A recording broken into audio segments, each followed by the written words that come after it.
Whoa.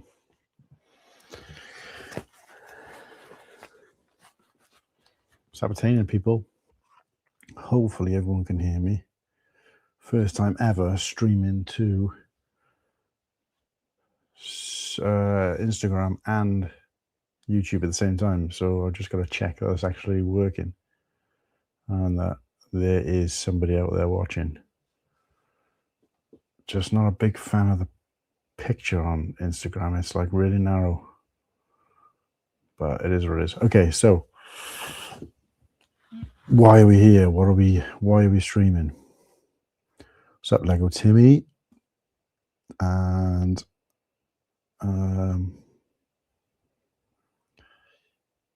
Suburban Stuntman is back again. Nice to see you too, mate. Sorry about the terrible lighting. It's like 10 o'clock at night here, and I've had a bit of a busy day. Managed to push myself to go out. I had to go and pick up my fit note, but to go out and actually have a bit of a walk, and it absolutely finished me. I came back about 7 o'clock, and I just had to have a lie down. It completely wiped me out, having just going for a walk. So my lung capacity is shocking. But anyway, we're on the mend. Wait a sec. I'm just...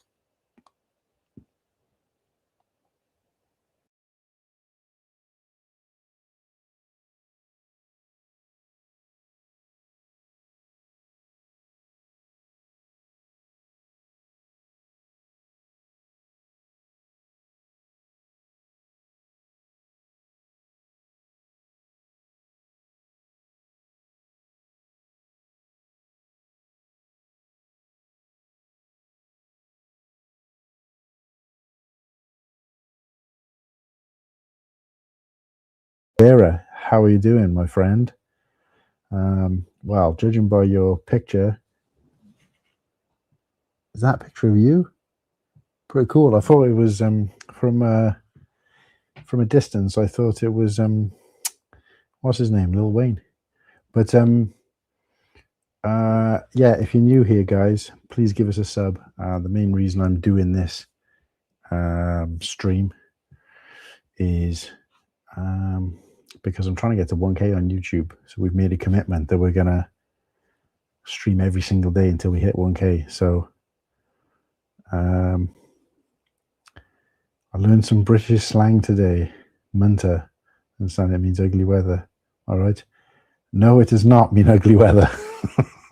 Somebody's trolled you there. A munter is an ugly person. Oh, the rapper, Bacon Hair, new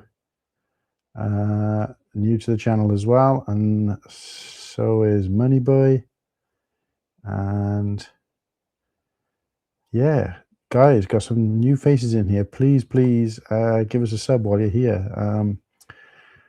Basically what we're trying to do is for every sub we get on YouTube until we get to 1K, I'm building one part of my Lego set, and so far this is all I've been able to build in like 6 days.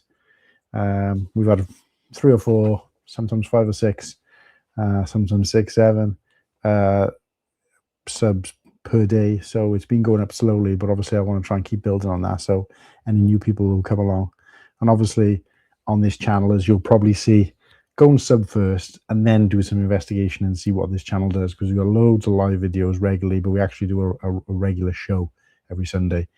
This is just me trying to make use of my time while I'm off work, to just try and boost our subs a little bit, grow the channel.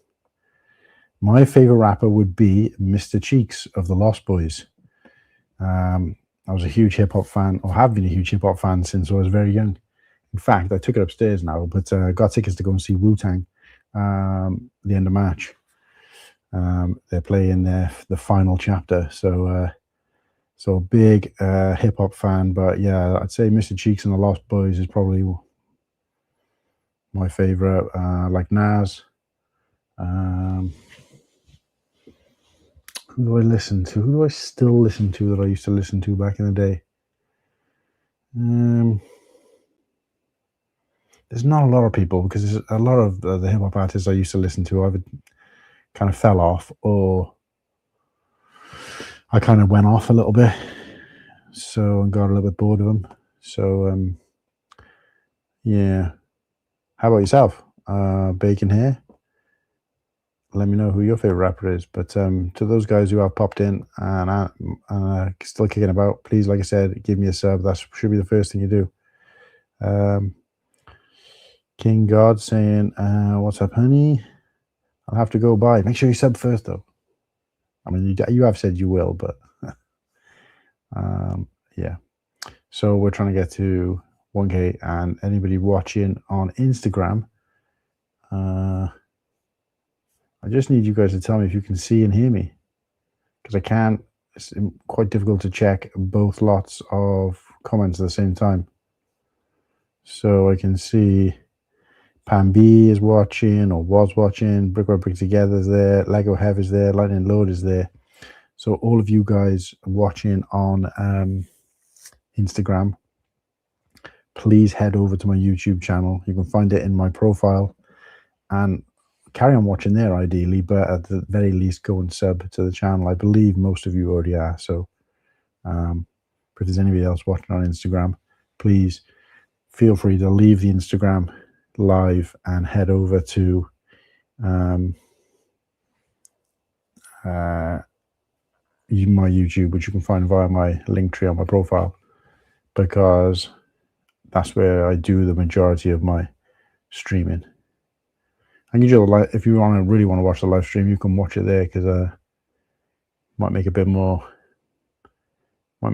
sense to watch the live stream there, because I can, you guys can join the chat and make comments and stuff. So but yeah, I mean, the only good thing about Instagram is you can see when people have joined the live, whereas in YouTube you've got to actually say something. So yeah, I have to go. Nice. Wu-Tang rules. Wu-Tang's forever, mate. Shadowy lighting, excellent audio. Yeah, well, it's quite late at night. I've just got like a lamp next to me. This is my evening setup. I couldn't be bothered setting up like the ring light and everything. I mean, I could go and put the big light on if I wanted to, but I wasn't expecting to be on long. To be honest with you, I didn't think there was going to be anybody on here at this time of night. But I did say as soon as we hit 1K followers on Instagram, I will go live, because I haven't been able to do lives on Instagram for, well, about a year or so now, since they took that function away for people who got less than 1K followers. And I've never really focused on pushing. I can't remember. I've never asked people to follow me on Instagram. I've never done anything to try and gain followers on there, whereas on YouTube I do that all the time. So any followers I get on there are just purely accidental or coincidental, but it's never something I put any effort into. But yeah, if you guys really want to see me or want to see more of me, I mean, there's nothing to really see. I'm not doing anything. I'm not really planning to build anything at the moment. Just wanted to come on and chat to you guys, see what's going on, and how your days are going or your evenings are going, depending on where you are in the world. And yeah, just have a little catch up. And obviously, like I said, I am going to stream every single day till I get to 1K. So, sometimes it might be a build stream, sometimes it might be the normal show, sometimes, it might be a build, like it might be a bit more interactive, but sometimes it's just going to be like this, where I'll just come on and be live and just have a little chat.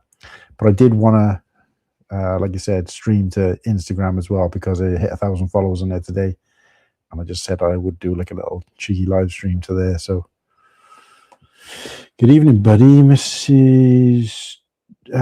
Papa Trip, and I just want to wrapped up an early dinner. Oh, okay, nice.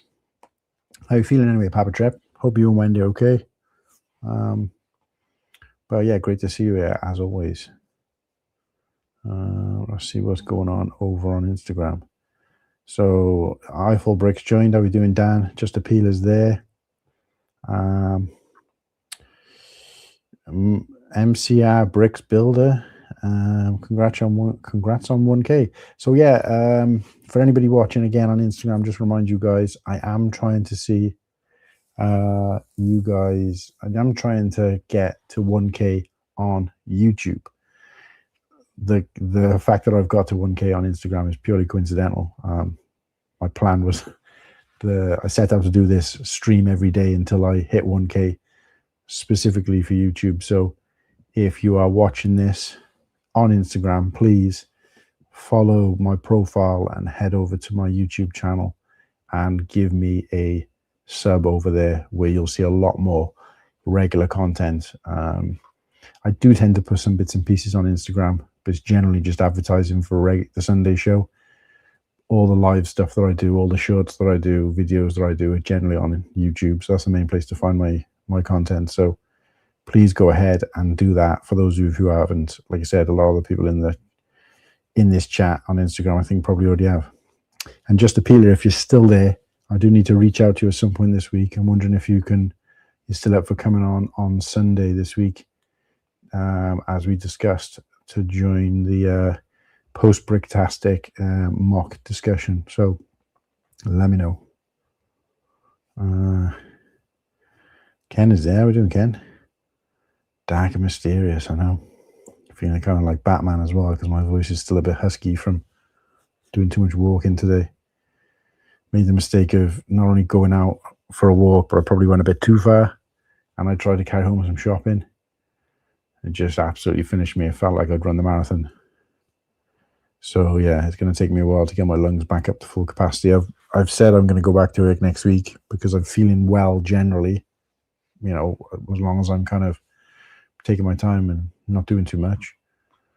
But I'm obviously going to struggle to go back to work and be on my feet all day.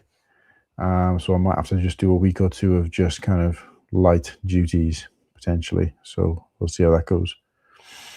But yeah, so again, anybody watching or just tuning in, we are live on YouTube and Instagram. Instagram today, I hit 1,000 followers, which was never the intention, but I'll take it, and I'm still happy with it. But we're also looking to hit 1,000 followers on YouTube. So if you're watching on Instagram, please go across via my profile and sub to the channel, where you can find a lot more content and more regular content, as well as my daily streams. So we're doing a stream every single day. This is day 7 until we hit 1,000 followers. And also for every, until we hit 1,000 subs, and for every sub, we're putting together one part of this Lego set 7754 Mon Calamari Home 1 Cruiser. So yeah, I want to get that set complete, and I can't do that until you guys sub to the channel. So head over. I know there's a lot of people on Instagram who are not big fans of YouTube, but the content on there, particularly from me, is probably a bit more consistent. So please go and check it out. But yeah, there's a bit of a delay on Instagram as well, I can see. But what's everybody up to? What has everybody been doing with their day? Oh.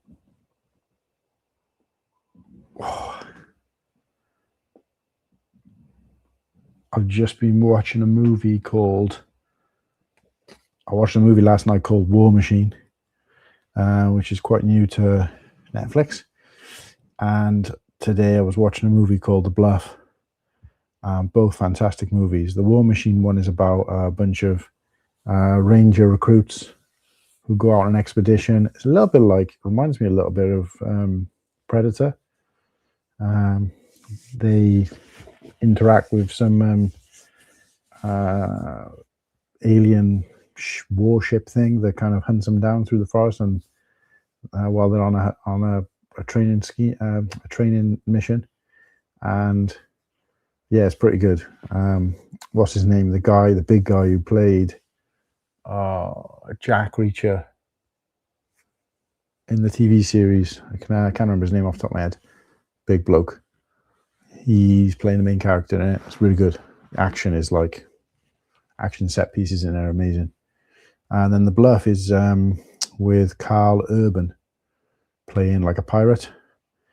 And what's his name's in it as well? Django Fett. Can't remember the guy's name, the Kiwi guy. It's pretty good. Just start watching now, so I'm only about an hour in. Why is it so dark in this bitch? Because I haven't got any lights on, apart from a lamp. So that's the only reason you can see part of my face. But yeah, I don't know, just wanted to kind of change it up a little bit. I've been changing the scenery, sat on the sofa, sat on the dining table, sat in various locations, as well as my normal streaming table. So I just thought, do like a cheeky nighttime. I just don't want it to always look the same. So, these streams, I'm going to be doing a lot of these streams because we're doing one every day until we hit 1K. So I foresee a lot. So there's going to be one where I'm in the kitchen probably cooking. One of me loading the dishwasher, one with me, I don't know, hanging some washing. So I'm really going to try and, I might even do one while I'm in the shower or something like that. But, or sitting on the toilet, just because if I'm doing all these streams and I'm in exactly the same position, same background, same lighting every single time, it's going to get boring and tedious. So I just want to make it exciting for you guys, because obviously I want you guys to come and watch every single stream as well. So I'm trying to make it as fun as possible.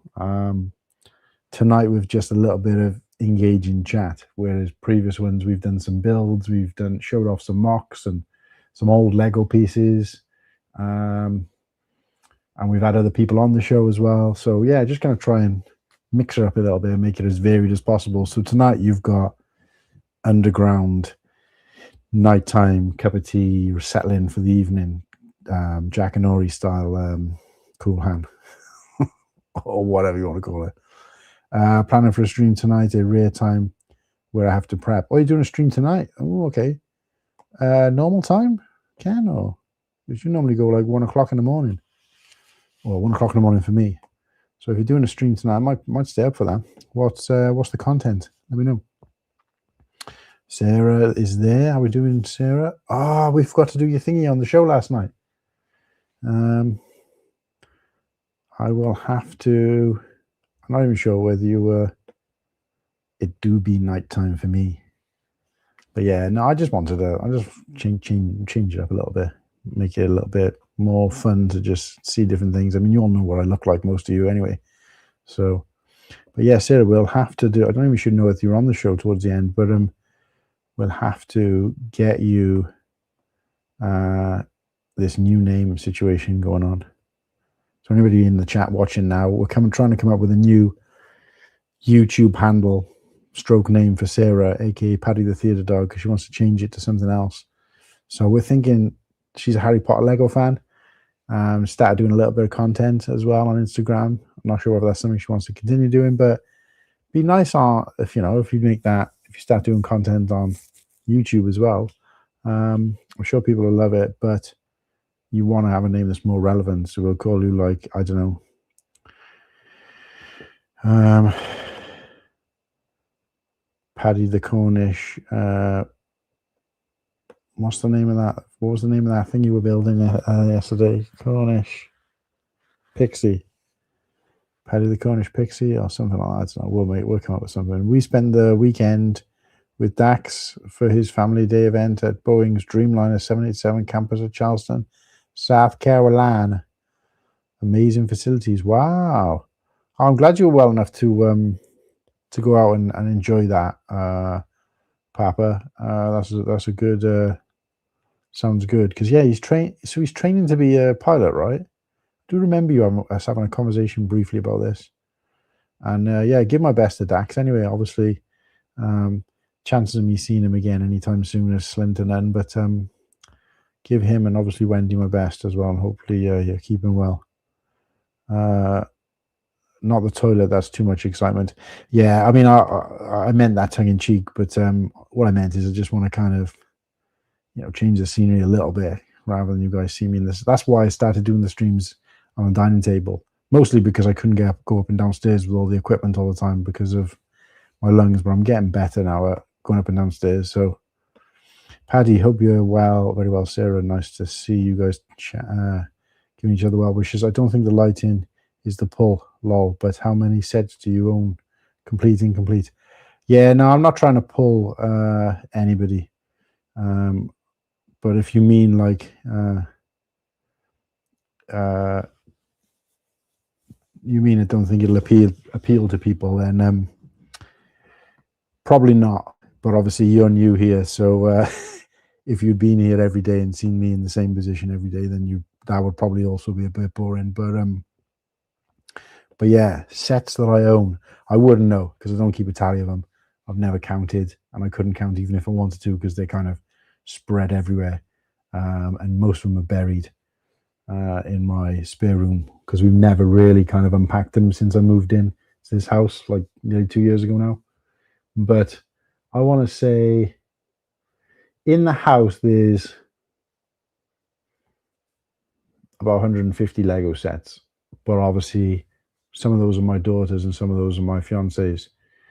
I would say I've easily probably got about 100 Lego sets. Most of those, near enough all of them being Star Wars. I might be way off, but obviously I'm just ballparking it. I know I've probably got about 25, maybe 30 still sealed in the box. And then the rest would be either built, which is not many, like a handful I've got built, and the rest is taken apart, bagged up, for sort of save storage space and stuff.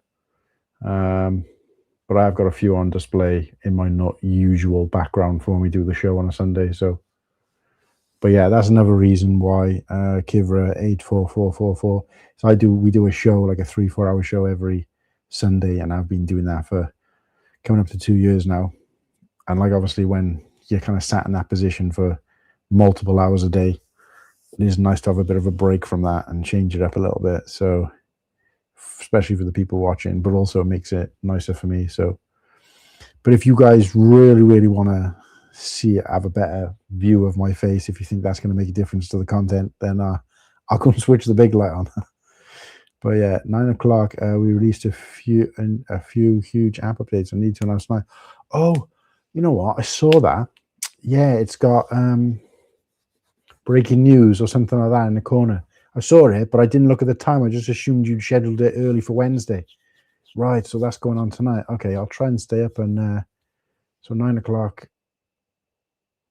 Oh no, that's 2 o'clock in the morning for me. I don't know if I can stay up that late, but I'll do my best at least to say hello at the beginning. But I'll probably catch you on replay anyway. So Dax is lead mechanical engineer at Boeing, oversees a testing team. Right, that's it. I knew it was, obviously you said it was Boeing anyway, so it wasn't really hard to work out. But I do remember us having a conversation about what he was doing, or what at one point I thought you said he was training for something, but he's obviously, I must have got that wrong then. So he's obviously already achieved that. So yeah, amazing. Good to see him doing so well. I missed the last 15 or so minutes. I think I fell asleep. I think last night fell asleep.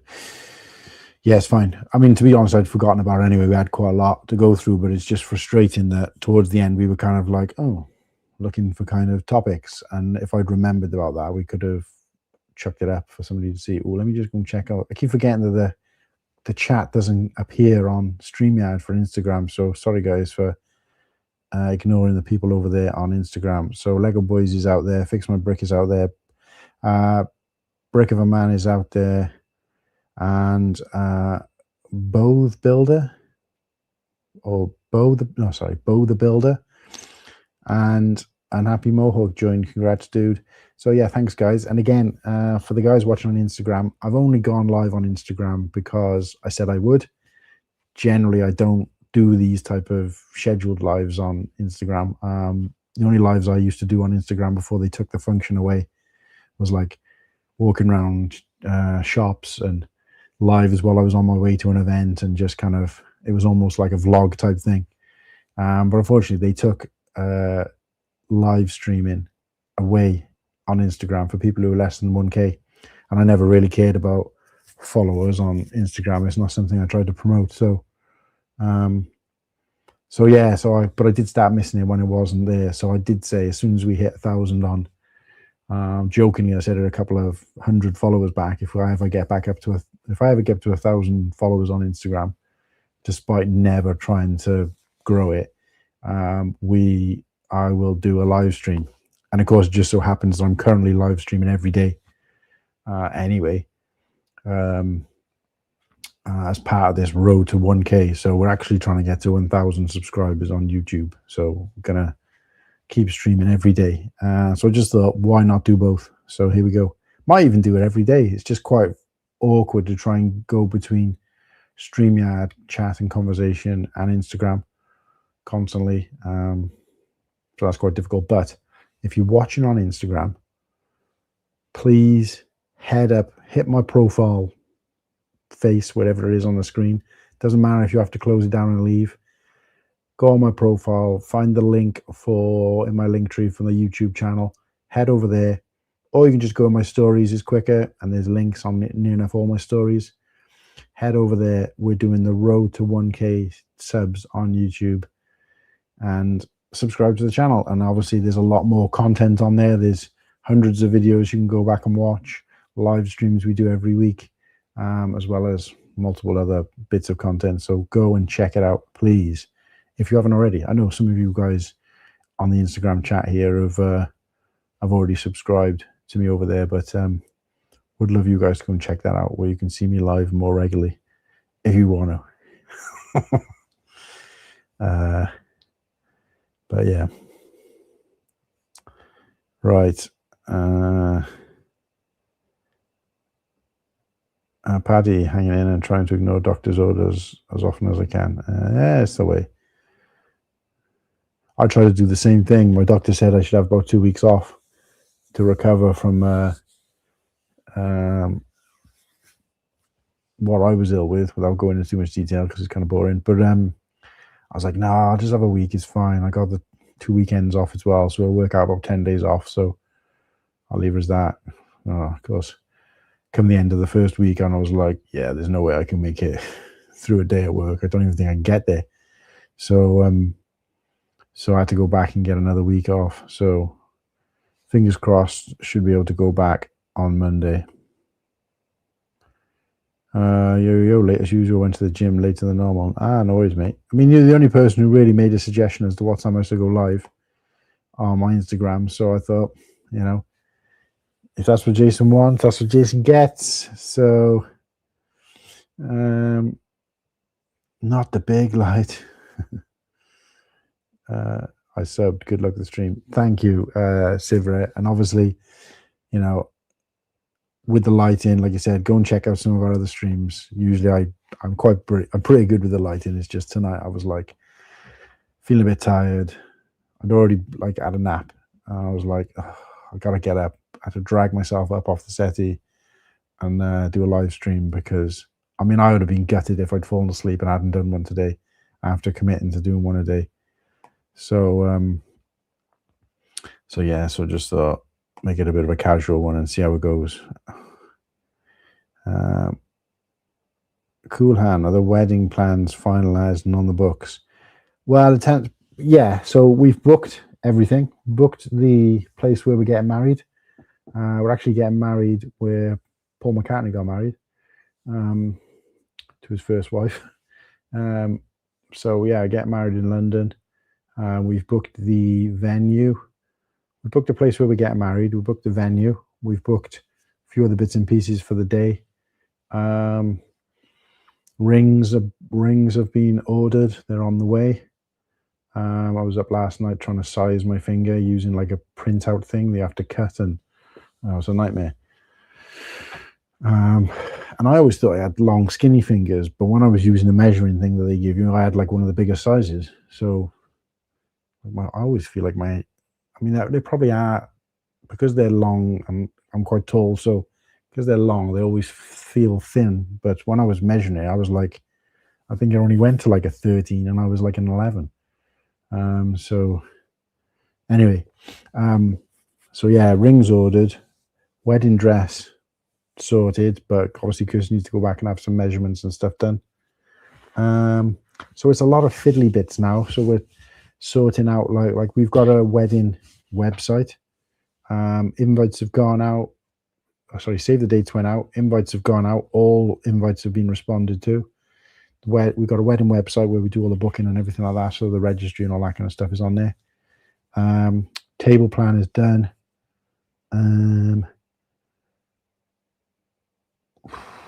I think Kirsty's in the process of looking at bridesmaids' dresses. I'm not having a best man. I just don't really see the point because we're not having that type of wedding. It's like they call a micro wedding. So it's only like 26 people, including me and Kirsty. Or no, 26 people plus me and Kirsty. So, but yeah, what else is booked? What else? So I got to get my suit, but that should be easy. I'll just walk into a place and walk out with one.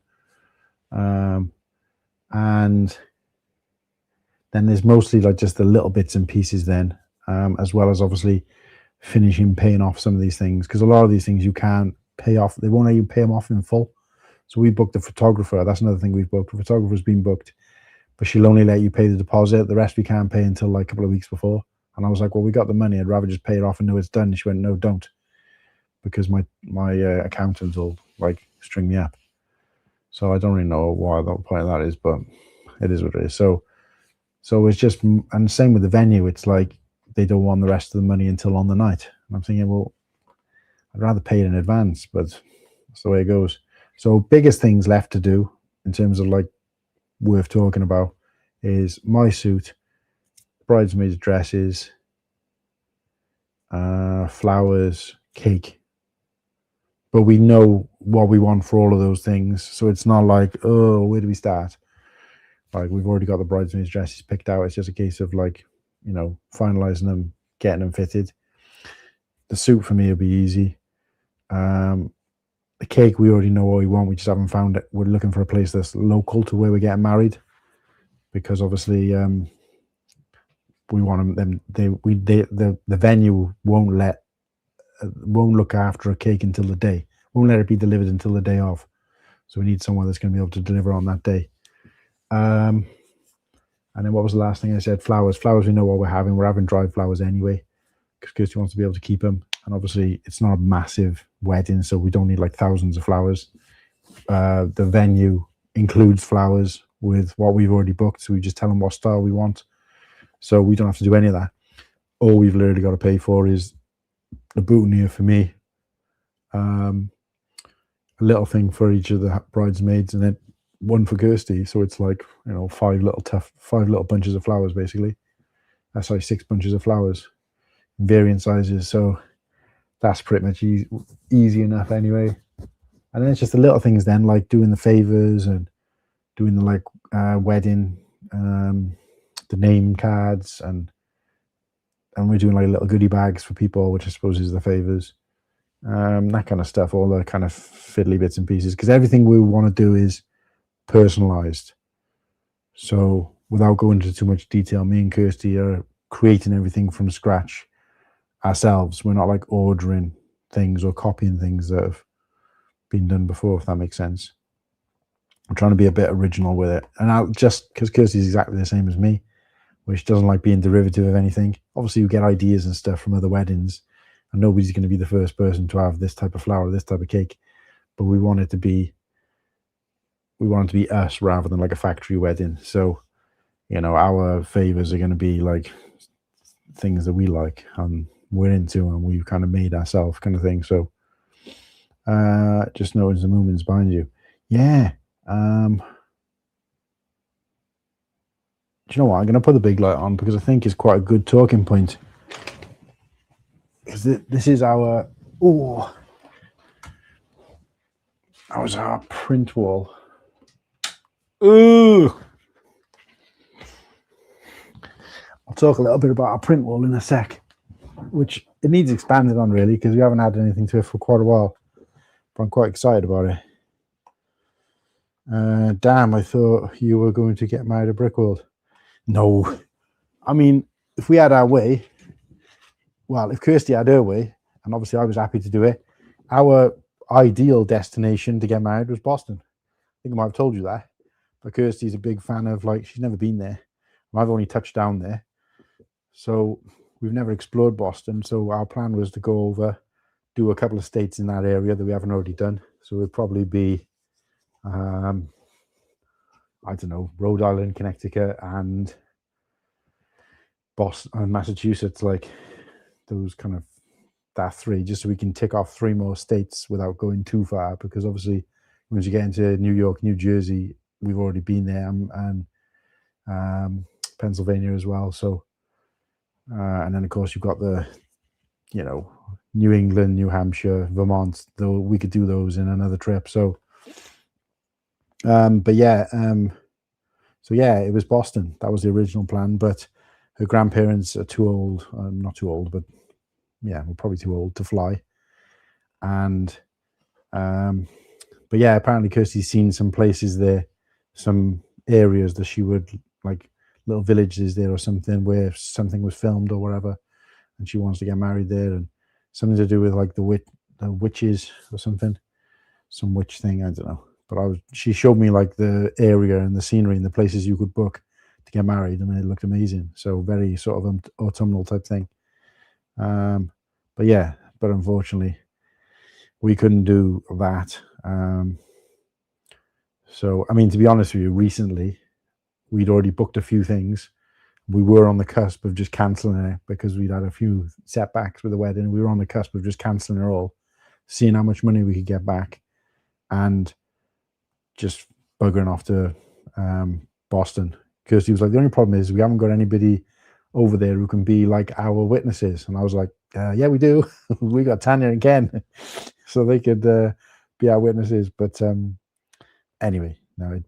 So yeah, but no Brickworld, unfortunately. Because I think, like, although Kirsty likes Chicago, she wouldn't want, all or part of the wedding to be about Lego and Brickworld, even though she likes Lego, but it's not really her thing. So it would just be like, satisfying me, really. So, but it is a lot of work, and I would say 95% of that work's been done by Kirsty. We were going to do one of those videos where Kirsty like records and says, hi, I'm Kirsty. I booked the wedding venue. Hi, I'm Martin. Hi, I'm Kirsty. I booked the wedding flowers and cake. Hi, I'm Martin. Just keep doing that. Although I have done some bits.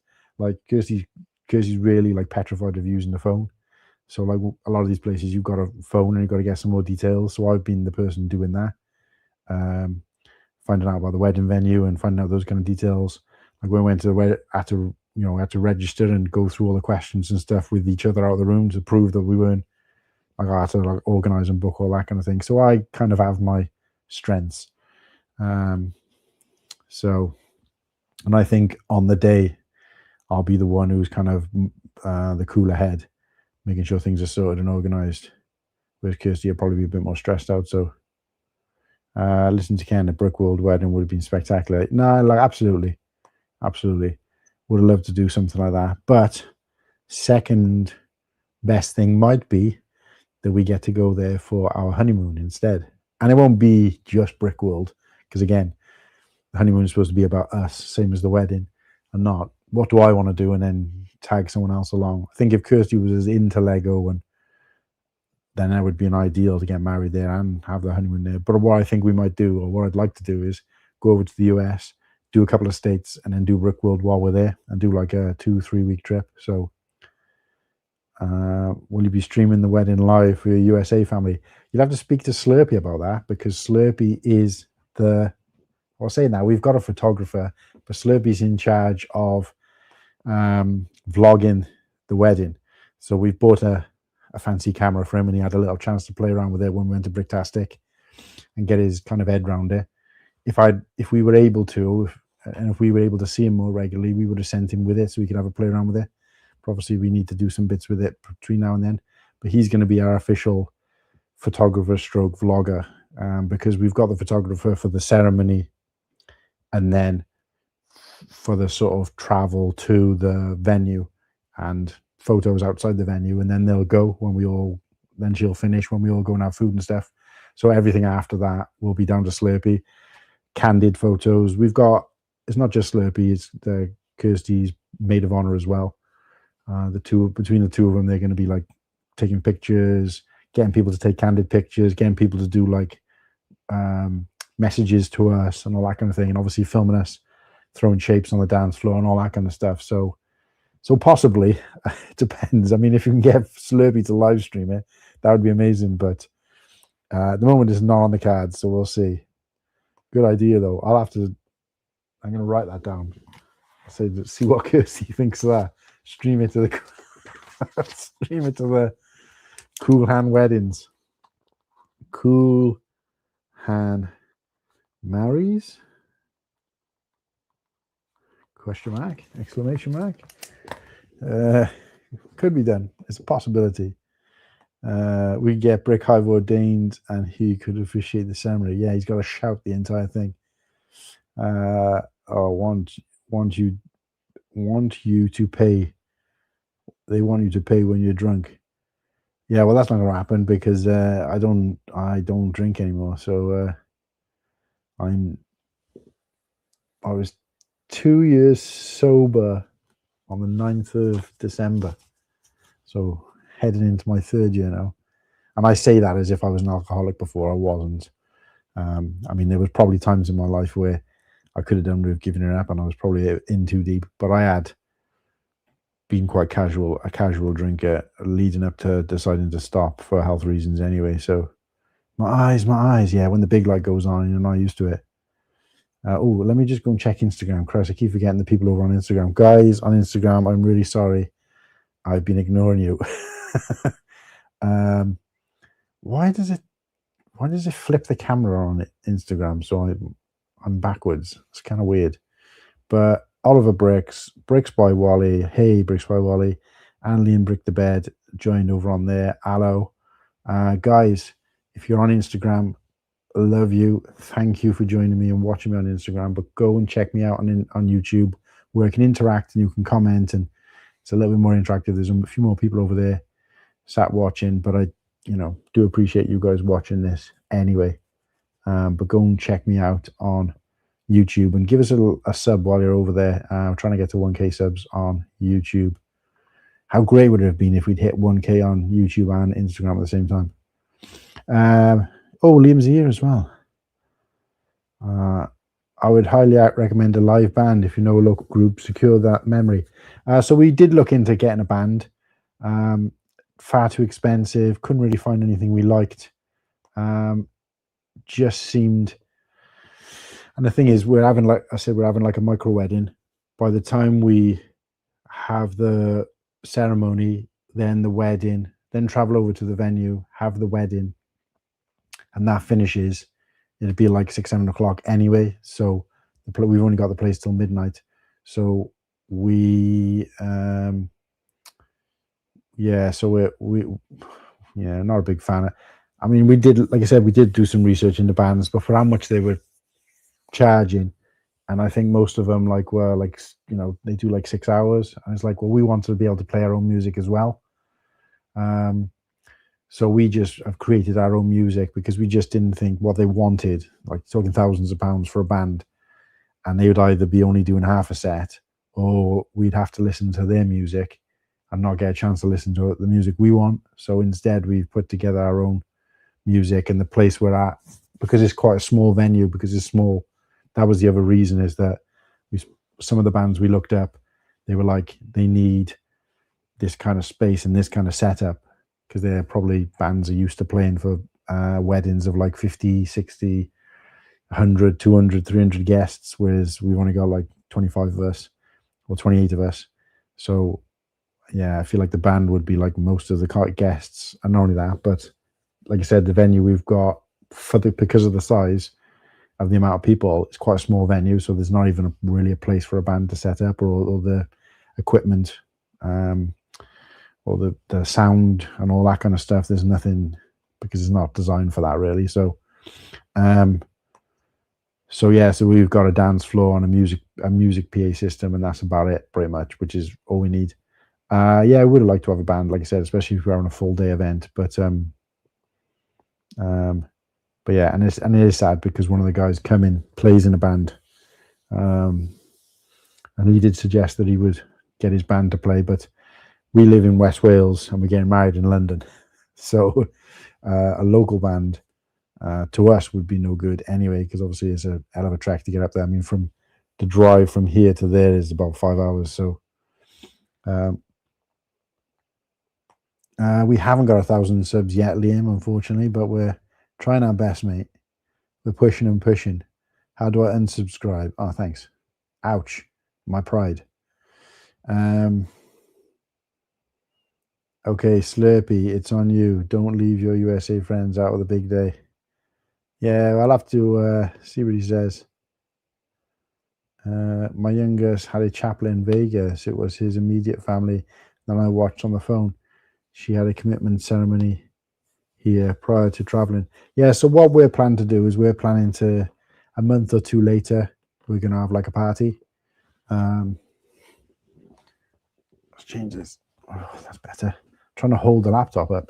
Yeah, we're going to have a party and just invite like, more wider family and friends, because we didn't expect people to go all the way up to London just for a wedding. And we didn't want this massive event with people who we barely speak to. But I would have liked to have some of my colleagues and, older friends there. And obviously there are a few family members that wouldn't have been able to come. So we are going to do like, a larger event down the line. But no, that sounds amazing, Sarah. We did look at the idea of Vegas. We thought it sounded a bit cliche, but not everything is like the Chapel of Love, or like, I think there's just this kind of stigma attached to Vegas where you're going to have like Elvis Presley marrying you and stuff like that. But they do actually do, great kind of like small micro kind of instant weddings. And at one point, like I said, we were so frustrated about the cost and family and a couple of setbacks we'd had that we were just like, you know what, let's just jack it all in. Let's just go and do like I said, a small thing in Boston. And we did like the idea of going to Vegas as well, because they're more equipped for that kind of thing, where you could just literally rock up in the day and they'll marry you that night or later in that day. And just do that. And obviously, still get outfits and, still have some kind of celebration. And, if a couple of friends want to come along, they could do as well. But generally just keep it kind of low key. And because even both of our parents, because I'm 45, Kirsty's 36, 37, she'll be 37 when we get married. We're not like youngsters. So we'll have been together 13 years when we get married.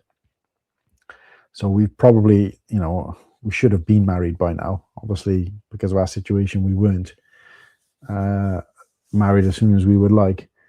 But I think we had this expectation that our parents would be like, oh my God, they've been waiting so long to see us get married that it's kind of, it's going to be a big thing. And we were kind of a little bit worried that they would feel like a smaller wedding would be like kind of a, not as justified as a big wedding because of how long we've waited. But if anything, they were quite supportive, and they were the ones saying, just go and do whatever's right for you. If you just want to go off and get married and then let us know afterwards, then so be it. And I think when we think about it, because we're like, we're not youngsters, we're not like in our 20s where we haven't long left the nest or whatever.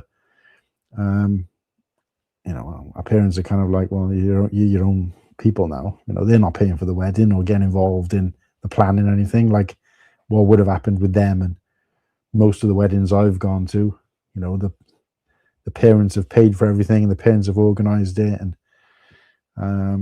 or paid a big chunk of it, whereas we're doing all this ourselves. So but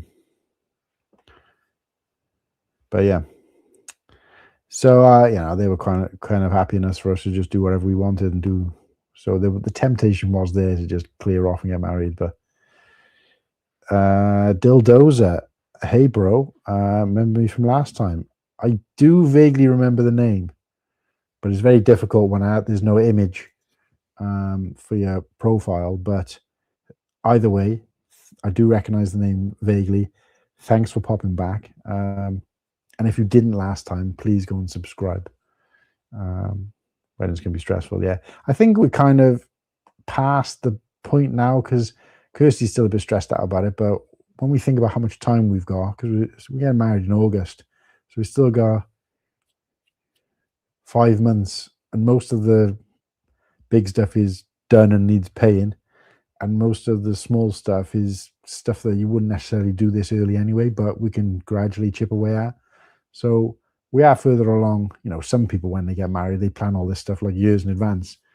I don't think we really needed to do that with the wedding of this size, but I think more than anything else, Kirsty's just conscious of the fact that, you know, we're always busy. We both work full time and spend a lot of time out of the house because of travel and stuff. So don't get a lot of time to ourselves.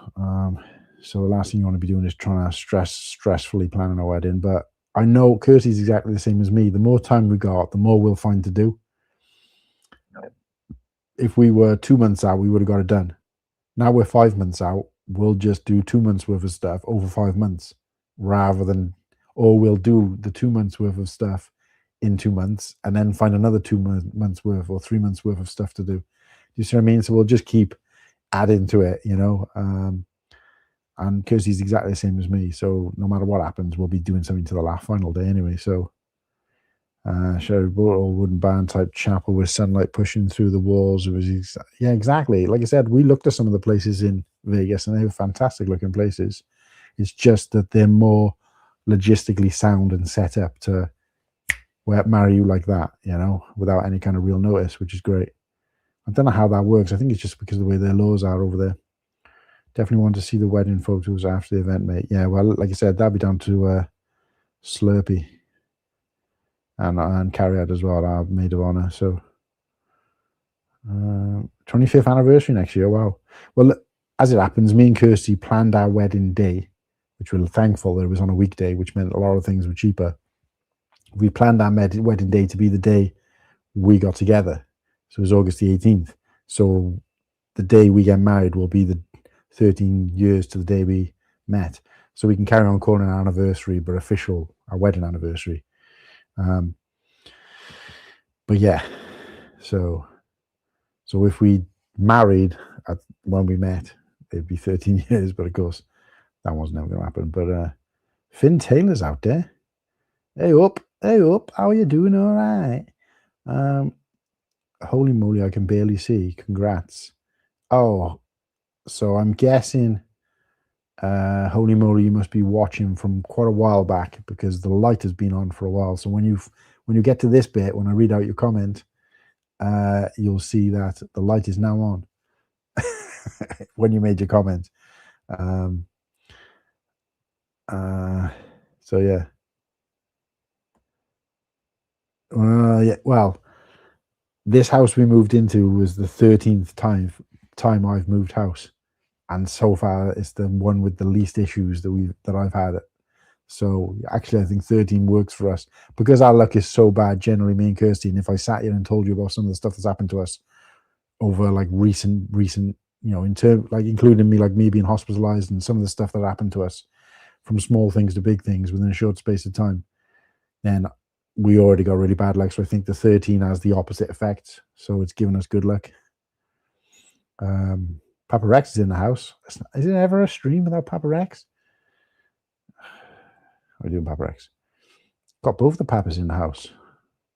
Or at least we did have. I'm not sure if Papa Trip's still out there. I know Wendy was out there. I really need to do that. Especially if we end up heading towards 1K quicker than I thought. I need to get some super chats lined up. We've got 3, but the next one in line is Papa Rex. I just need to, and then it'll be Sarah as well shortly after. But I've got ideas for Papa Rex's one, and one for Papa Trip, but I just never got around to doing it. It's just too much time. There he is. He's still out there. Let's check on the Instagram, people. Yeah, Steel Ghost is watching. Grandpa Lego Trains. GiraffeLive.co.uk. Who's that? Recognize that? Is that my mum? Hi, Mum. So again, guys, watching on Instagram, great for you to be here. The only reason we're streaming this to Instagram on this occasion, not that I won't do it again in the future, but the reason we're doing Instagram on this occasion is because we just hit 1,000 followers on Instagram. So I keep forgetting the camera's in the middle and I'm going to the side. So sorry if you've only seen half my face. We're doing 1,000. We've hit 1,000 followers on Instagram. So I thought I'd do a kind of a double celebration. So we're actually live on YouTube right now. Go over there and check it out. It's more interactive. You can interact with some more people. There's more people in the chat. Instagram is a bit pony for when it comes to live streams. I don't know how people stream to Instagram all the time, but I suppose in most cases they never stream anywhere else. But once you've been streaming on Instagram, on YouTube, especially via StreamYard, and then you go back to Instagram, you realize how crap Instagram is. So yeah, go and check me out. And obviously we're trying to get to 1,000 subs on YouTube. So you need to go into my profile or my stories, find the link in my link tree or the link on the page of my stories, go to my YouTube channel and give it a sub. We're trying to hit 1,000 and we're streaming every single day. This is day 7. We're streaming every single day until we're at 1,000 subs. And I'm also building a set, a Lego set, quite a rare kind of unsung set from the Star Wars collection. It's 7754, the Home One Mon Calamari starship or Starcruiser. And for every new sub we get, we are putting one piece on the set. So at the end of each of these streams, I've been counting up how many subs since the last time and adding that many pieces to the build. And I'll keep doing that until we get either to 1,000. And then the way it works is I think I'll have about 100 pieces left if we hit 1,000. And then on that final stream, I can build the rest of it live and then maybe build another big set as well as a kind of celebration. So there he is. So keep them coming. And like I said, if you're watching on Instagram, great. Stay there and watch if you like. But if you want more interaction and more people in the chat and an opportunity to have your name thrown up on the screen, head over to YouTube where it's a lot easier. And you can find that YouTube by just clicking that picture of my face. I can't remember where it is on Instagram. And going into my profile, into my link tree, YouTube channel. Easy. Right, let's do a refresh on. So we hit 341. So far we're 5 subs up from yesterday. But yeah, let's keep it going. I'm not doing anything else. What are you guys doing? What's everyone doing? As soon as it starts getting quiet in here, I'll probably close her off. But maybe we can do a short song for Sarah. Mate, I really appreciate that if you can do that. I know you're kind of being recruited to my channel now as the official sound mixer, sound man. But it'd be lovely if you do a song for Sarah. I mean, unless you mean as a super chat, but I'm sure Sarah would love a song for her upcoming YouTube channel that she's going to start doing Harry Potter and other crafting things on. But yeah, it'd be nice to see you join YouTube as well, Sarah. I think you're quite a natural behind the camera, and you always got interesting stuff to say. So on the Cold Fusion stream, it was mostly me and you for I think 3 hours. It was a good old chat, yeah. So, and you definitely got to try and get out to Bricktastic 2027, Sarah. It'd be great to meet you in person and have you along with all the other guys.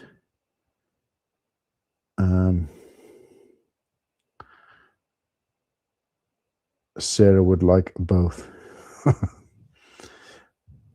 But no, it was good. It's good to chat to you, and obviously because you're a similar age group to me as well, you know, it's good to connect with people, especially because most of the people I speak to are either my age and in the US, or you know, completely different age groups. So certain things just go. But you seem to get most of my like references and things. But anyway, no, Sarah did say about the images in the background. So let's have a little see. Oh, so yes, we got this is Moomins.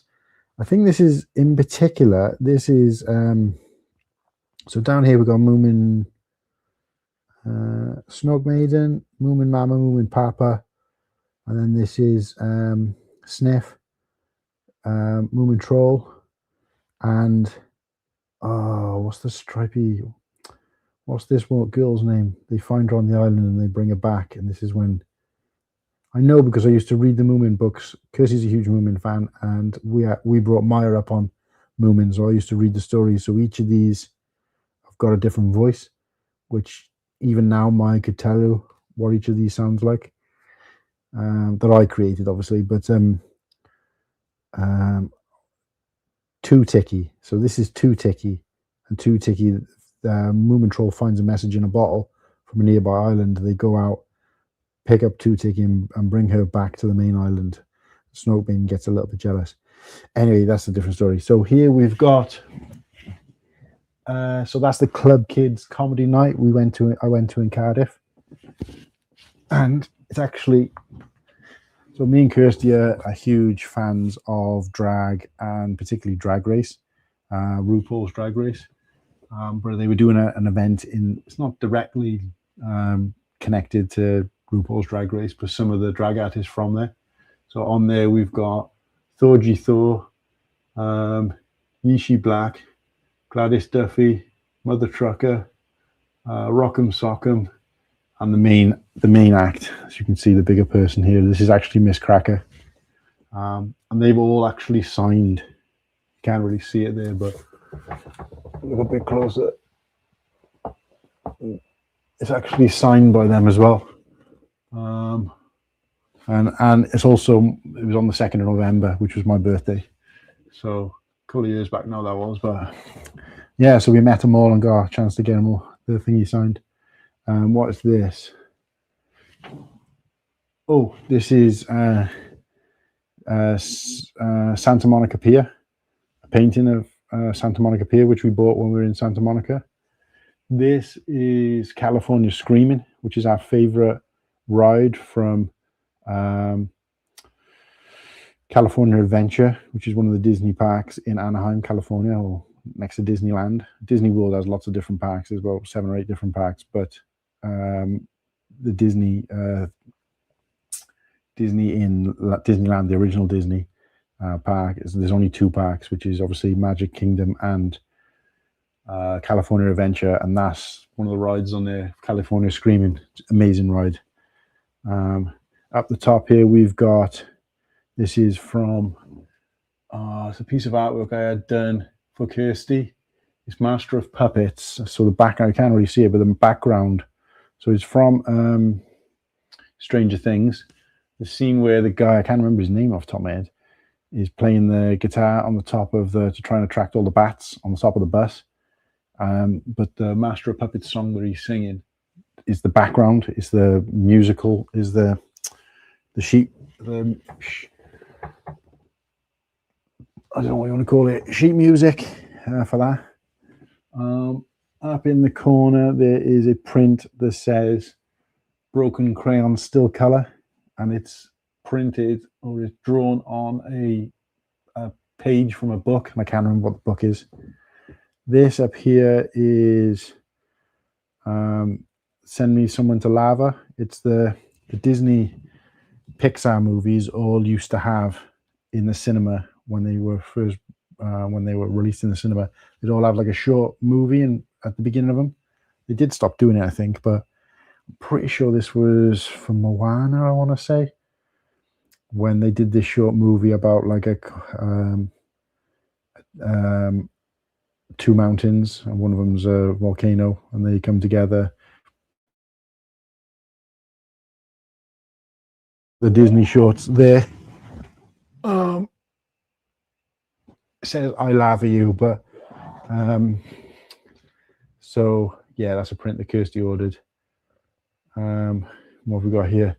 So this is a print that somebody made on Etsy for the musical of Beetlejuice. So we saw the musical for Beetlejuice, which is one of Kirsty's favorite films, but it was a great musical we saw when we were in New York. And obviously for Kirsty's birthday then, the following year, I got this print made. So it was like a one of something print, but it's based on the actual musical rather than the film. This is the main street in the town we currently live. Kirsty had that made for me, or done for me, because the store that I managed here when I first moved here is actually here. At that time, it was like a fishmonger's. Obviously, I turned it over the course of the years, because this was from 1893. And obviously, it's you know, everything in the street has changed a lot since then. But it's just nice to see that, you know, that's still there in 100.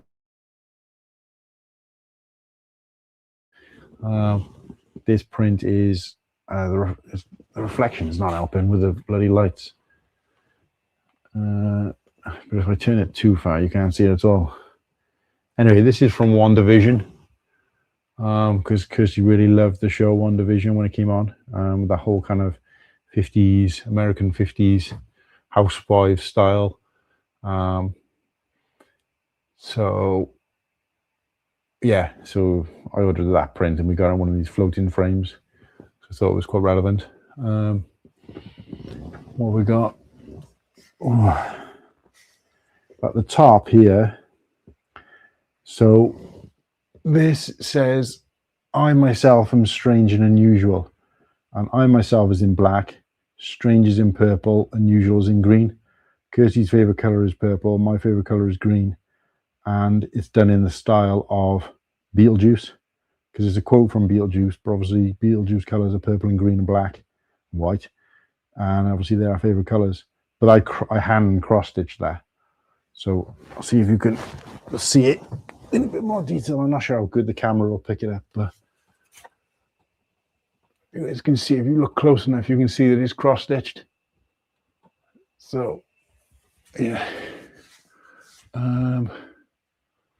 Have you guys ever watched, what's that medical TV show? Scrubs? Is it Scrubs? Anyway, the guys who did the music for Scrubs, and I think one of them is actually in it, the bald guy who plays one of the doctors or something. Anyway, I think they called like the Blanks or something like that, band. And Kirsty met him in person. I think at least one of them's dead now, but anyway, she met him at a gig that they did. And obviously that's a print that they bought and they've signed it as well. This is a print that we bought, a hand-painted, not a print, sorry, this is a hand-painted portrait that we bought from under a bridge when we were out in New York, and it's of the New York skyline at dusk. So you can just see the pink glistening. Obviously this camera probably won't do it any justice, but it's nice pinky, purpley kind of colors with the Hudson River. You can see, at least I think that's the Hudson River. I'm not sure if it's the Hudson or the East River, but you see the reflection of New York, and then there's two birds sat in the tree, which is supposed to represent me and Kirsty. So there's that one. And then this one, for Star Wars fans out there will recognize, it's by a guy called Sidious Art.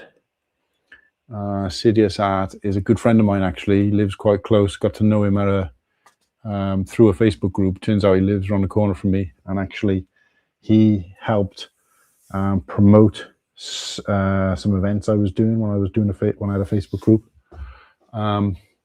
And for that, he sent me some free artwork.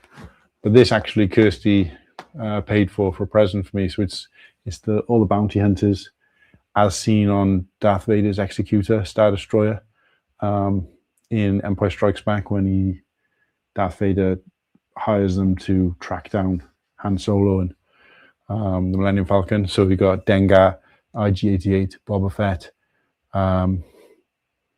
Zuckuss, Forlom, and I can't remember that guy's name, the lizardy guy. Chat, let me know. It's actually my favorite of all of those, and I can't remember his bloody name off the top of my head. I'm surprised I remembered all the others. He's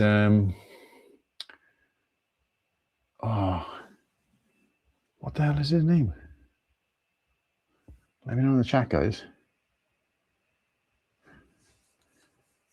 George Bricks, how are we doing, mate? Sorry I missed your comments. I'm just doing a demonstration of my print and on our art wall that's kind of behind the back of our sofa. But if you're new here, please go and sub to the channel. We're trying to get 1,000 subs, and I'm live streaming every day till we do. Liam's got to go back to the work grind.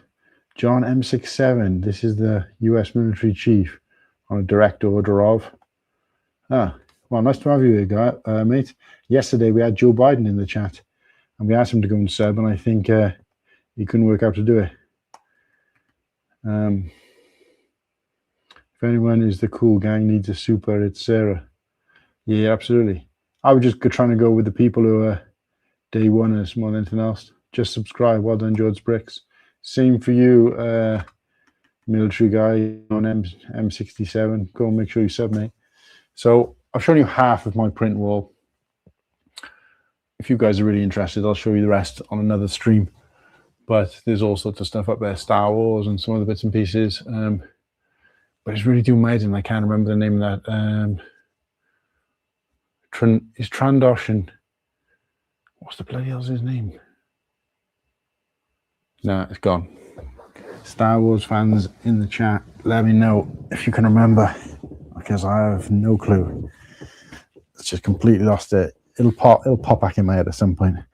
But oh yeah, that's what I meant to say, is that this picture is them as action figures, but the original action figures from like, would have been 1980. So the year I was born. So all these action figures were released then, and obviously he's still got them. I don't know what kind of condition they're in, probably why he's taking them like that, so they're more of a silhouette. You can see some details on them, but he just made some smoky effects, and it's just like, you know, really kind of abstracty looking, and I love it. It's one of my favorite pieces of artwork that I've got. I have got so many pieces of artwork. Star Wars artwork is unreal. I could probably fill this wall, take all this off, and fill this wall 10 times over with the amount of Star Wars artwork I've got. It's crazy. And Lego, some of the Lego stuff. Kirsty keeps saying to me, you want to get that up and have that as your backdrop for when you're streaming? And I'm just like, but with the reflection and stuff, you can't really see them. And not only that, but I've got to go out and buy frames from all and dig them all out of thing. And I haven't really got any wall space. So yeah, I don't know. I need to, I want to, but just probably not. Bosk. Of course it is. Friggin' Bosk. Well done, George Bricks. Star Wars fan, and he's my favorite out of all of those bounty hunters. He's one of my favorite characters. I didn't actually have him figure. I had IG-88, I had Forlom, and that's actually it from those figures.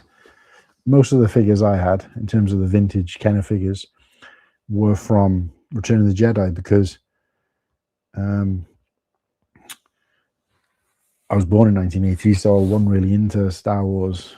Well, not that I wasn't into it, but obviously never even seen it till I was like 3 or 4. So by the time, you know, my parents realized me and my brother were into it, you know, the 77 figures had been out for a while. So I mean, it's not like it is now where things retire and come off the shelves. Back then, you know, you could buy a toy, even Lego sets. My mum was still buying sets for us, and I've looked at the date on them. I remember my parents buying us a set for like Christmas or whatever, and it was obviously brand new in box. And when I've looked at the date of when it was purchased, or the date of when it was created, made on Bricklink, it's from 1977, which, you know, that was the year my parents got married, so neither me or my brother were even born. But yeah, you know, almost 10 years later, we have it as a Christmas present. So it just goes to show the lifespan of a Lego set back then compared to now. But yeah. But yeah, so I didn't really, most of the figures I had were mostly from Jedi. I did have some of the older figures as well, but Greedo, no, it wasn't Greedo. Greedo wasn't on that platform. I'm not sure why. Oh no, it wasn't Greedo, because Greedo died in the first film. So yeah, he wouldn't have been in Empire Strikes Back. Oh, Sarah likes the VHS tapes pile. Yeah, so let me show you this, because Kirsty had this made for me.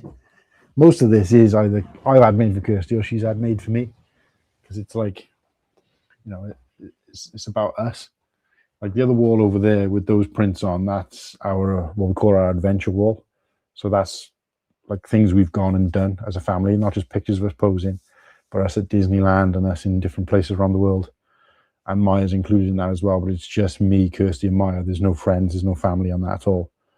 Our plan is to have then a family wall, which is like other friends and family, but this is specifically prints. So there's no photos or anything of us, it's just prints, and mostly Kirsty's bought for me or I've bought for her.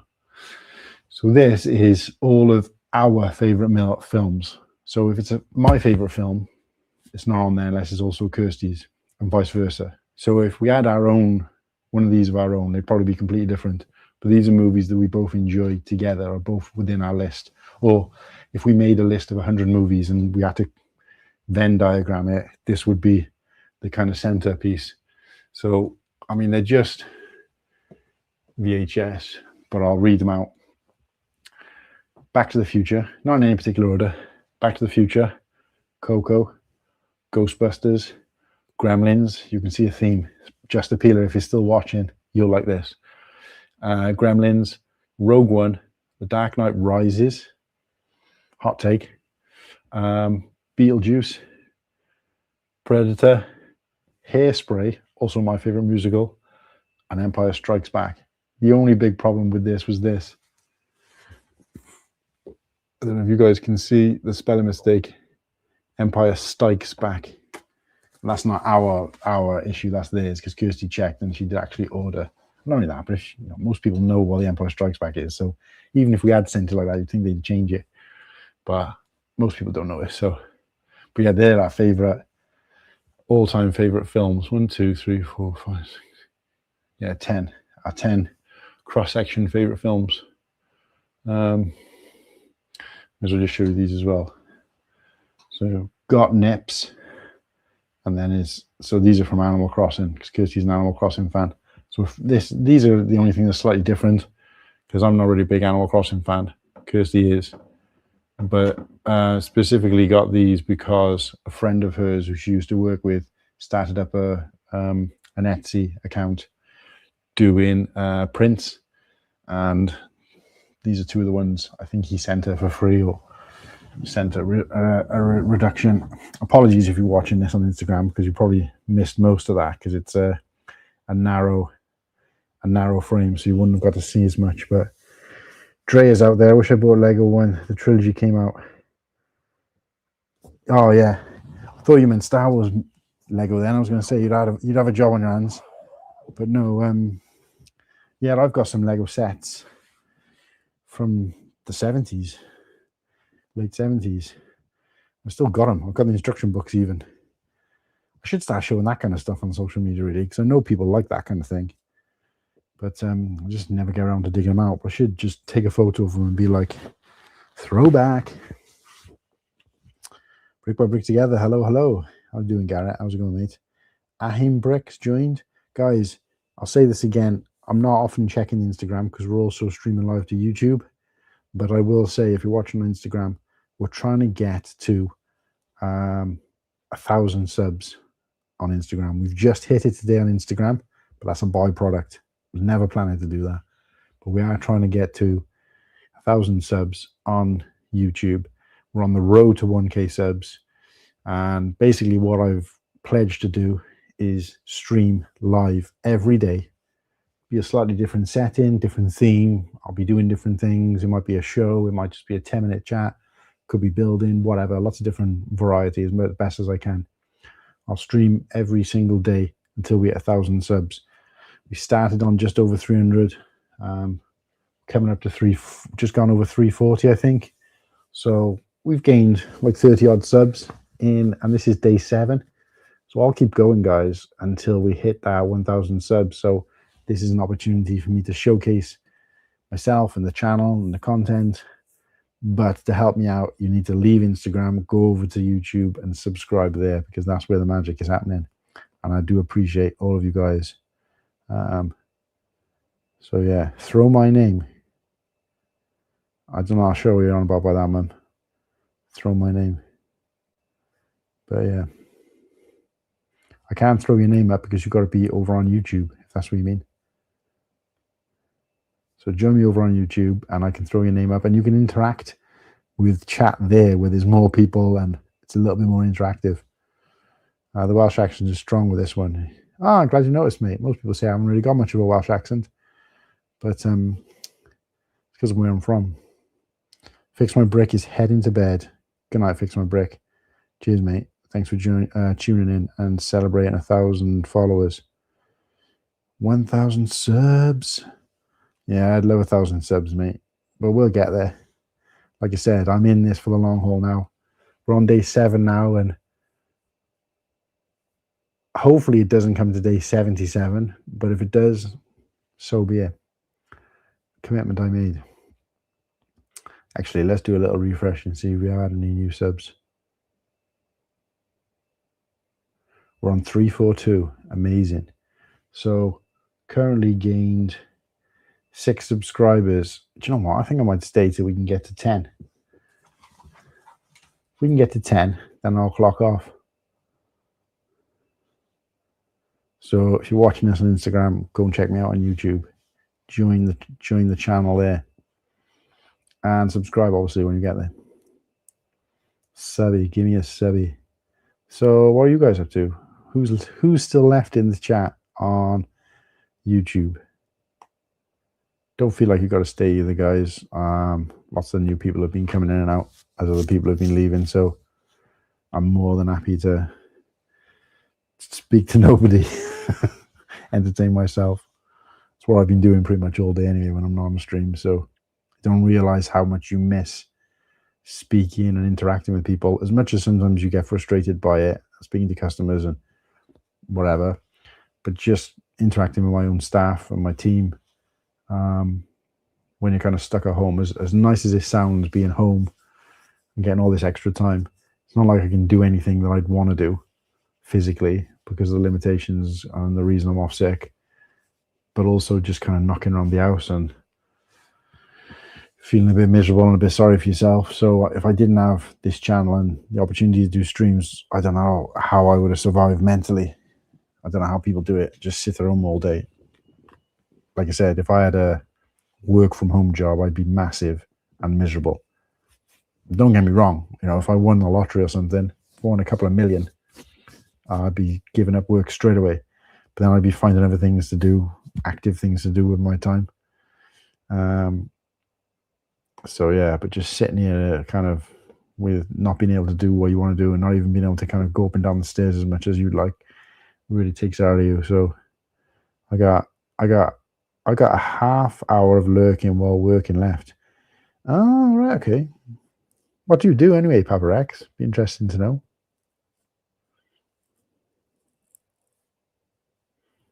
I think, what were we talking about where Papa Rex was from?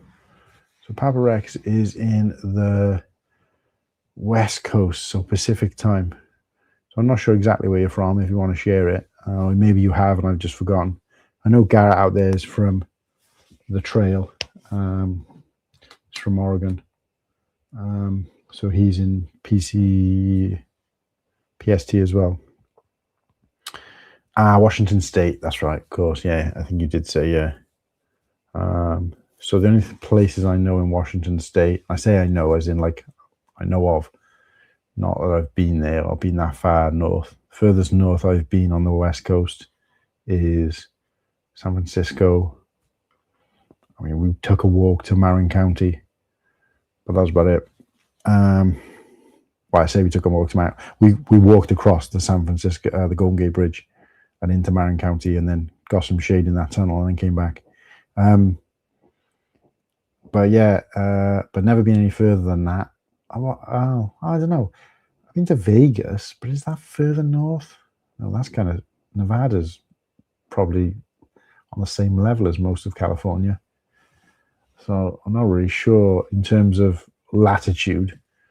Because obviously you can look on a US map and draw a line, but that's not the way, when you curve it, it's slightly different. So I'm not really sure. But anyway, so yeah, never been up there. It's the only place I know of in Washington State is Seattle, really. So, building official. Okay, awesome. It's crazy to think you're doing what I would class as quite an important job up there, and listening to me banging on while sitting in my living room in the west of Wales, like practically the other side of the world. At 11:30 at night, talking about friggin' Lego and everything in between. And I can feel my voice is just still struggling. I don't know how I'm going to manage in work, because literally I haven't spoken all day to anybody until I came on this stream. Well, I say I tell a lie. I went to the doctors and picked up my fit note. So I said, I'm picking up a fit note and obviously gave my name. So, but yeah, so I don't know whether, obviously it's because of the lung issue or, been struggling to breathe and stuff a little bit. But I think talking has helped. But obviously when you're not talking for like 23 hours a day, and I'm used to when I'm in work, I'm talking for 8-9 hours a day. It does you notice the difference. But what's everyone else doing anyway? I know obviously you've told me what you're doing, Papa Rex, but what's everybody else up to? And did you guys have a good weekend? And what are you doing this week? Got anything cool or exciting planned? My kids are in Washington State, Seattle. I love it there. Oh yeah, do you know what? When I was talking about Seattle, I'm thinking, I'm sure we've had this conversation, or we mentioned Seattle recently, and that's why. Yeah, I'm pretty sure you mentioned it earlier on the stream as well. But yeah, that's cool. Yeah, small world then. Yeah, Canada's to the north. Yeah, I knew that much. Geographically, I know, the states and everything. So I know that you're like above Oregon. And I know that next to you is partially Idaho. And then, is it Colorado? Montana? Washington? Idaho? Montana? North Dakota? Across the top? Have I got that right? And then you go North Dakota, you go Minneapolis,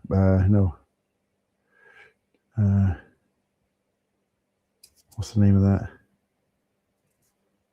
It's where Rick Rich is from. Minnesota. And then it's Wisconsin. Across that top band till you drop down into Illinois and across Michigan and across the top of those states there. I think I got that right. I'm just trying to remember if there's anything in between Idaho and Montana.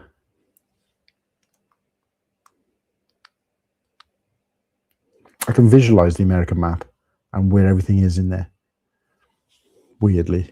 I couldn't even do that with Europe. But for some reason I can visualize it. If you gave me a jigsaw of all the pieces, I'd be able to slot them together because I got a rough idea of the shapes as well. But in terms of what state is where, and I could probably name all 50 states, but I do it by going around, across, and then filling the middle in. That makes sense. Which is strange because I was speaking to somebody recently about that from the US, and they were saying even they wouldn't be able to name 50 states or where they all were. Building my first mega set to kind of supplement my current Fallout TV series obsession. It's all right.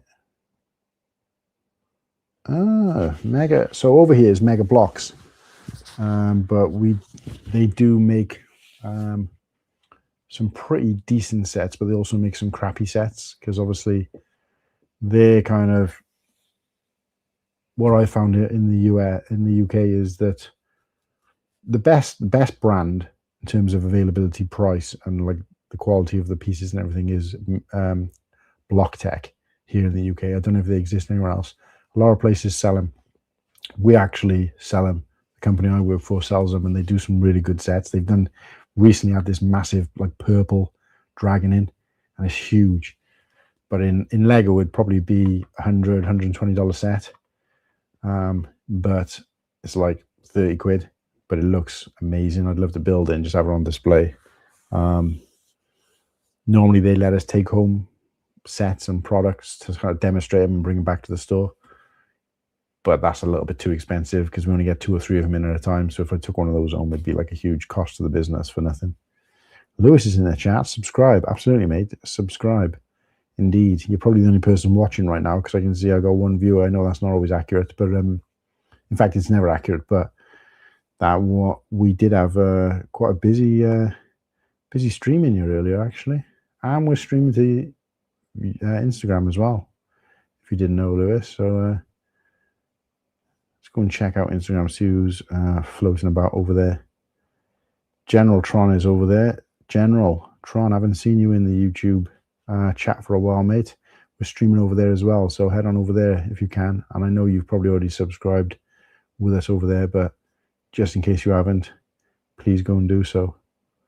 We're on the road to 1,000 subscribers on YouTube, and currently on 342, which means we've got 6 new subs today.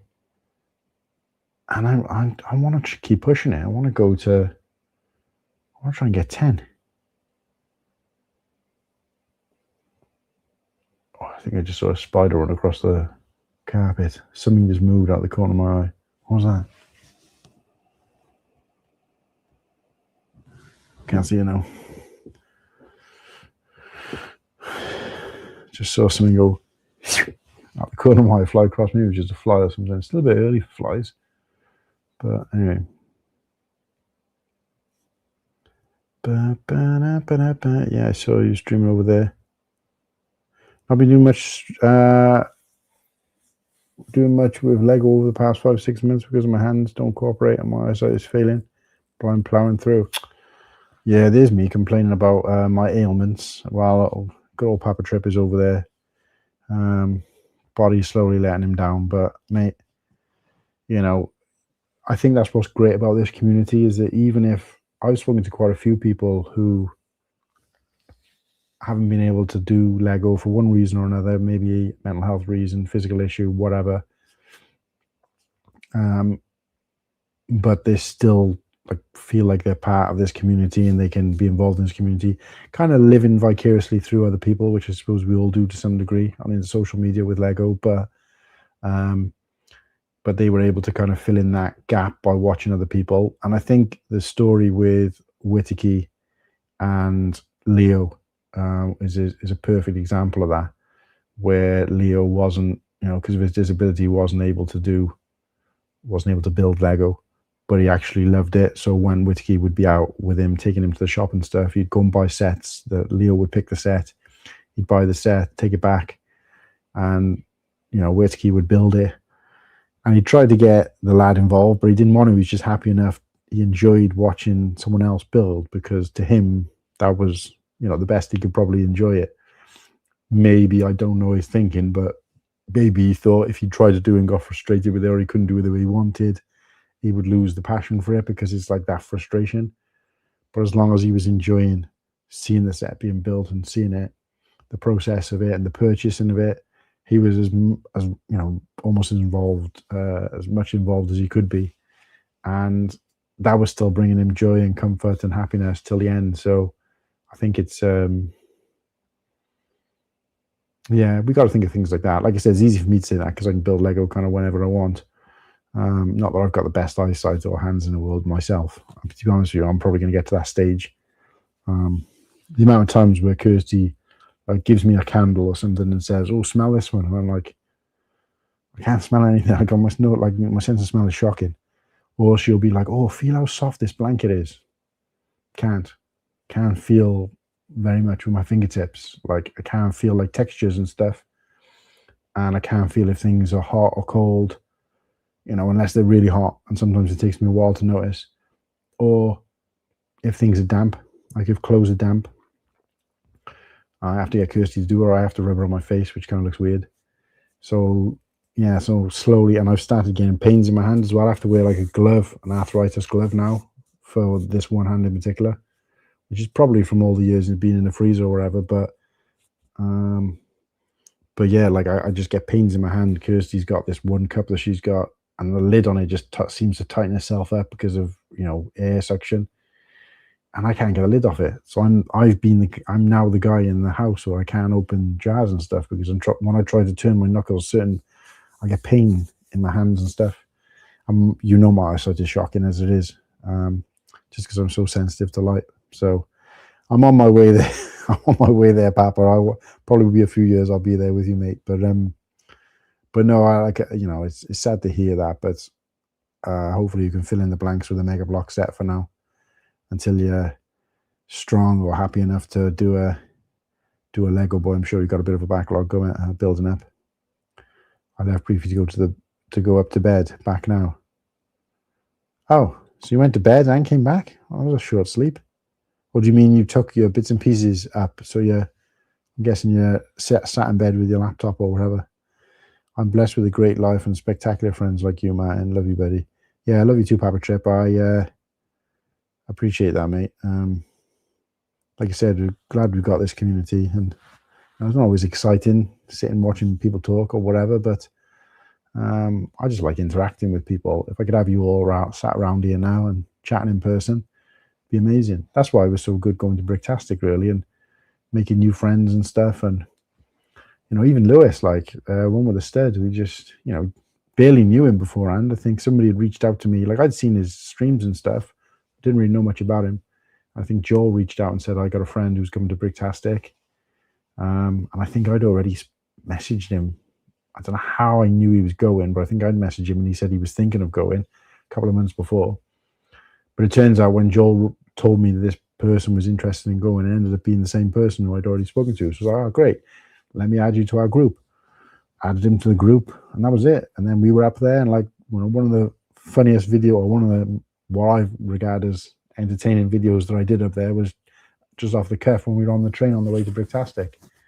And yeah, just Lewis just happened to get on the same tram as us, and it was just like, Lewis, in 10 seconds or less, tell us what you enjoyed about the first day of Bricktastic. But that was pretty cool. So go and check that out on Instagram. I need to start uploading some of those videos to YouTube as well, really. I always think everything's got to be in some kind of order, but it doesn't really matter. Okay, now I'm on YouTube. Nice to have you here, General Tron. You're not new to YouTube, though, are you? No, of course you're not. I've seen you. I think I saw you in Ken's streams first. But glad to join you over here. I thought the time was like 10:40, now 11:40. Yeah, quarter to midnight, mate. Don't worry, I'll build buoyancy for you. Yeah, buoyancy. Keep that between the Bricktastic people for now, mate, because there's nothing to say. It's not like it's a spoiler for anything, because nothing's happened. But I just randomly came up with a word. I don't even know whether Lewis was in that conversation, but in the group chat, I mentioned it.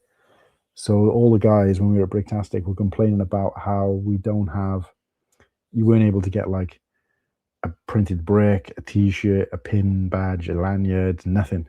No like merch, official merch from the show.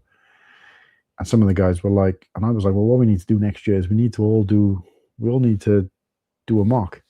And then we'll get like the brick badge, a lanyard, we get all that stuff for free. You don't even have to buy it, because that's what they give you when you're part of the show. Similar to what I do when I volunteer at the Brickfest events I do. So I said, we just need to all do that. I said, what we should do is we just come up with some random word and as a theme, and all of us build something without knowing what each other is building based on that theme, and then all come together at the event and put them all together. So we do like a little 8x8 tile, design it, 2-dimensional, 3-dimensional, whatever you want to do, bring it, and then stick them all together. So say there's, I don't know, 12 of us, we'll arrange them all together, and then that's our mock. And if it just looks like shit or garbage or whatever, we can get away with saying it's abstract, and we can say, yeah, these guys built this without planning it, and we just brought it together. It was completely unplanned. And that's the kind of abstract part to it, the fun part. And then we can bugger off and enjoy Bricktastic and still get all the goodies for like zero effort. So I suggested that, and I was like, right, we need to come up with some random name now. And I just, out of the top of my head, just came the word buoyancy. And I was like, right, buoyancy is the name. And then, of course, now I've thought, because we keep saying, regarding ourselves as the UK boys, which is BOIS. So we've now called it buoyancy, as in BOI, and then YANC. So buoyancy. I don't know. It's just a bunch of bollocks, basically. But long story short, buoyancy is going to happen in 2027. So keep a lookout for buoyancy at Bricktastic. But I think I met you over Fairy Brick stream.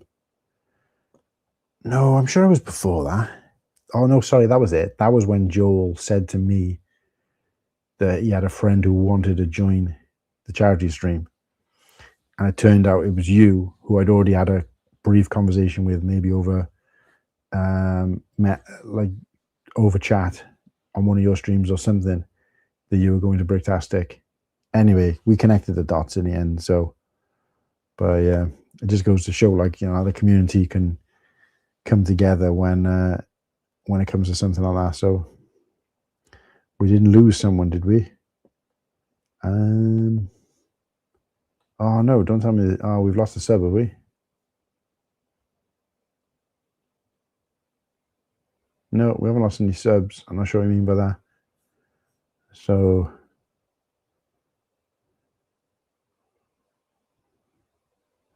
oh, you're in Joel's. Ah, okay. So I probably don't remember you from that, if I'm honest. We were in Joel's chat for streams last year. Maybe that was where it was. Either way, I do remember having a brief conversation with you somewhere about going, and you saying you were thinking of going, and I said, yeah, if you do, there's a bunch of us going. And then didn't speak to you for ages until I asked you to add you to the chat. But have a good day or night, everyone. Got to head out. Suburban Stuntman, thanks for joining us, mate. Really appreciate you. It's nice to make another new friend. And again, I'm not sure whether you managed to pop on, because I'm not in control of the chat during our normal show on Sunday. Not sure whether you were able to pop along and join our normal stream on a Sunday night. But if you did, hopefully you enjoyed it, and hopefully you pop in every week. Generaltron's kind of everywhere. By Suburban, at least I try to be. Yeah, that's, I think, where I remember seeing you first, because I remember thinking, is that a coincidence that his name is General Tron and it's the 4 dots to make up Tron? No, it can't be. He must be a Tron fan. Whether we had a conversation about it, I don't know. But because Tron would be my number 2 next to Star Wars in terms of sci-fi. Probably in my top 10 movies of all time as well. What did you think of, probably asked you this before, but what did you think of the new Tron movie? I'm trying to remember what the bloody name of it is. Tron Ares. What do you think of Tron Ares? I didn't think it was a awful film, but I think I preferred the second film to Tron Ares. But I do like that they've kept it open for an opportunity to move forward. I just think, I don't know what it is with Jared Leto. It's just like, when I watch a film with him in, I feel like I'm watching Jared Leto in whatever the film is, rather than watching Tron with Jared Leto playing a character. Do you know what I mean? It just feels like it's the Jared Leto show. And he doesn't really, I don't have to think I've ever seen him really act. I'm not sure I've ever even heard him put on a different accent or look any different to what he does in real life at that particular time. So, I don't know. I'm not saying he's a terrible actor, but like, I watched Morbius recently, and there was something else I was watching recently as well with him in, and he has the same look, the long black hair. And I kept having to remind myself that I'm not watching Morbius, or I'm not watching Tron. You know what I mean? It's just because he just, I don't know. He made a lot of videos about Pricktastic. Yeah. I don't know, it's weird, because now that it's all happened, everything that happened before, it seemed like a bit of a haze. Do you ever get that? Like, when we went to Brickworld, it was the same. Like, it's like you connect a lot of dots when you go to, in our case, go to Brickworld. Went to Brickworld. Because up until then, you were kind of interacting with people and speaking to people a little bit, but never kind of putting faces to names or necessarily, and then, of course, you meet these people and you get to know them, and then all of a sudden it's like, oh, I remember, yeah, what? And up until, like, it was almost like Brickworld was kind of, everything became real. These interactions became real, and everything before that was just kind of like a hazy dream, where when you only know people through chat without seeing them in person or meeting them in person, even if it's over like a live stream, the connectivity to that person is so different. Like, Papa Trip is a perfect example.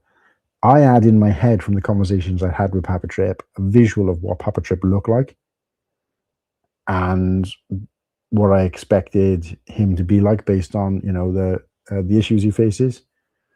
And it was completely different to the point where when he was walking over and he was wearing the boys' t-shirt, the Boxer Boys t-shirt, I should have been able to put two and two together and work out who he was, but I just had no clue. I was just like, oh, look, there's another ACOB fan over there. And then he started talking. I was like, you don't look anything like I was expecting you to look like, or whatever. So, but yeah. Sean, hope you're feeling good today, bro. Bit of dry mouth at the moment, but otherwise no outstanding side effects. Yeah, I think I got a little bit of the same because I'm not used to doing this much talking, believe it or not. Basically a Tron fan. It was actually, yeah, I would say the same. Better than I expected. I was expecting it to be a bit of a flop, but I liked how they finished it. And I think it's been out long enough now. It's even available to stream for free on on a couple of platforms. Oh, Disney. So I think we're past the point where spoilers, but I liked how they reopened the opportunity of Sark making a comeback. That was pretty cool. Or not Sark, but the kind of son of Sark or whatever he is, or grandson of Sark. Good night, Sarah. Thanks for tuning in with us. But actually go to bed as well, Sarah, because it's late. But yeah, thanks for watching and tuning in and being a loyal, committed fan. I think you've been on every one of these 7 live streams that I've done so far. See if you can keep up. He kind of redeems himself from his Joker fiasco in Tron Ares. Yeah, like I said, I wouldn't say he was bad in it. I struggle with Jared Leto as an actor, full stop. I think that was the only disappointing thing. When I heard they were making another Tron movie, I was like, yay. And I was like, yay. Went from 0 to 10. Jared Leto's in it. Went back down to a 6. Watched the film, back up to about 8. There's a couple of parts in it when I was like, and it kind of dropped a little bit. But overall, when I finished watching the film, I would probably rate it a good 8. But I think most of that was based on the excitement of getting on a new Tron movie, the visual effects, the inclusion of some of the things like the little Easter eggs they did with that. I can never remember the name. I'm not much of a Tron fan, but the name of the kind of big kind of block ship thing with the bits that point in, and then gets damaged on the corner, like when Clue, oh wow, not really Clue, when Jeff Bridges' character Flynn is piloting it and he knocks a piece off the bottom and then he's kind of hanging off and then he carries on piloting it around. I saw like little bits like that. There's subtle nods to the original, and when he goes to the when Jared Leto's character Ares goes to the grid, to the original grid, and the ball thing is there. I can't remember what it's called. That talks to him. That's pretty cool. Like just little things like that. These subtle nods to the original film, and a little bit of the second film as well. So those sort of 3 things are what made up my excitement: the visual effects, nods to the franchise, and just another Tron film, regardless of how good or bad it was, helped carry that more than the actor did and perhaps the storyline did. So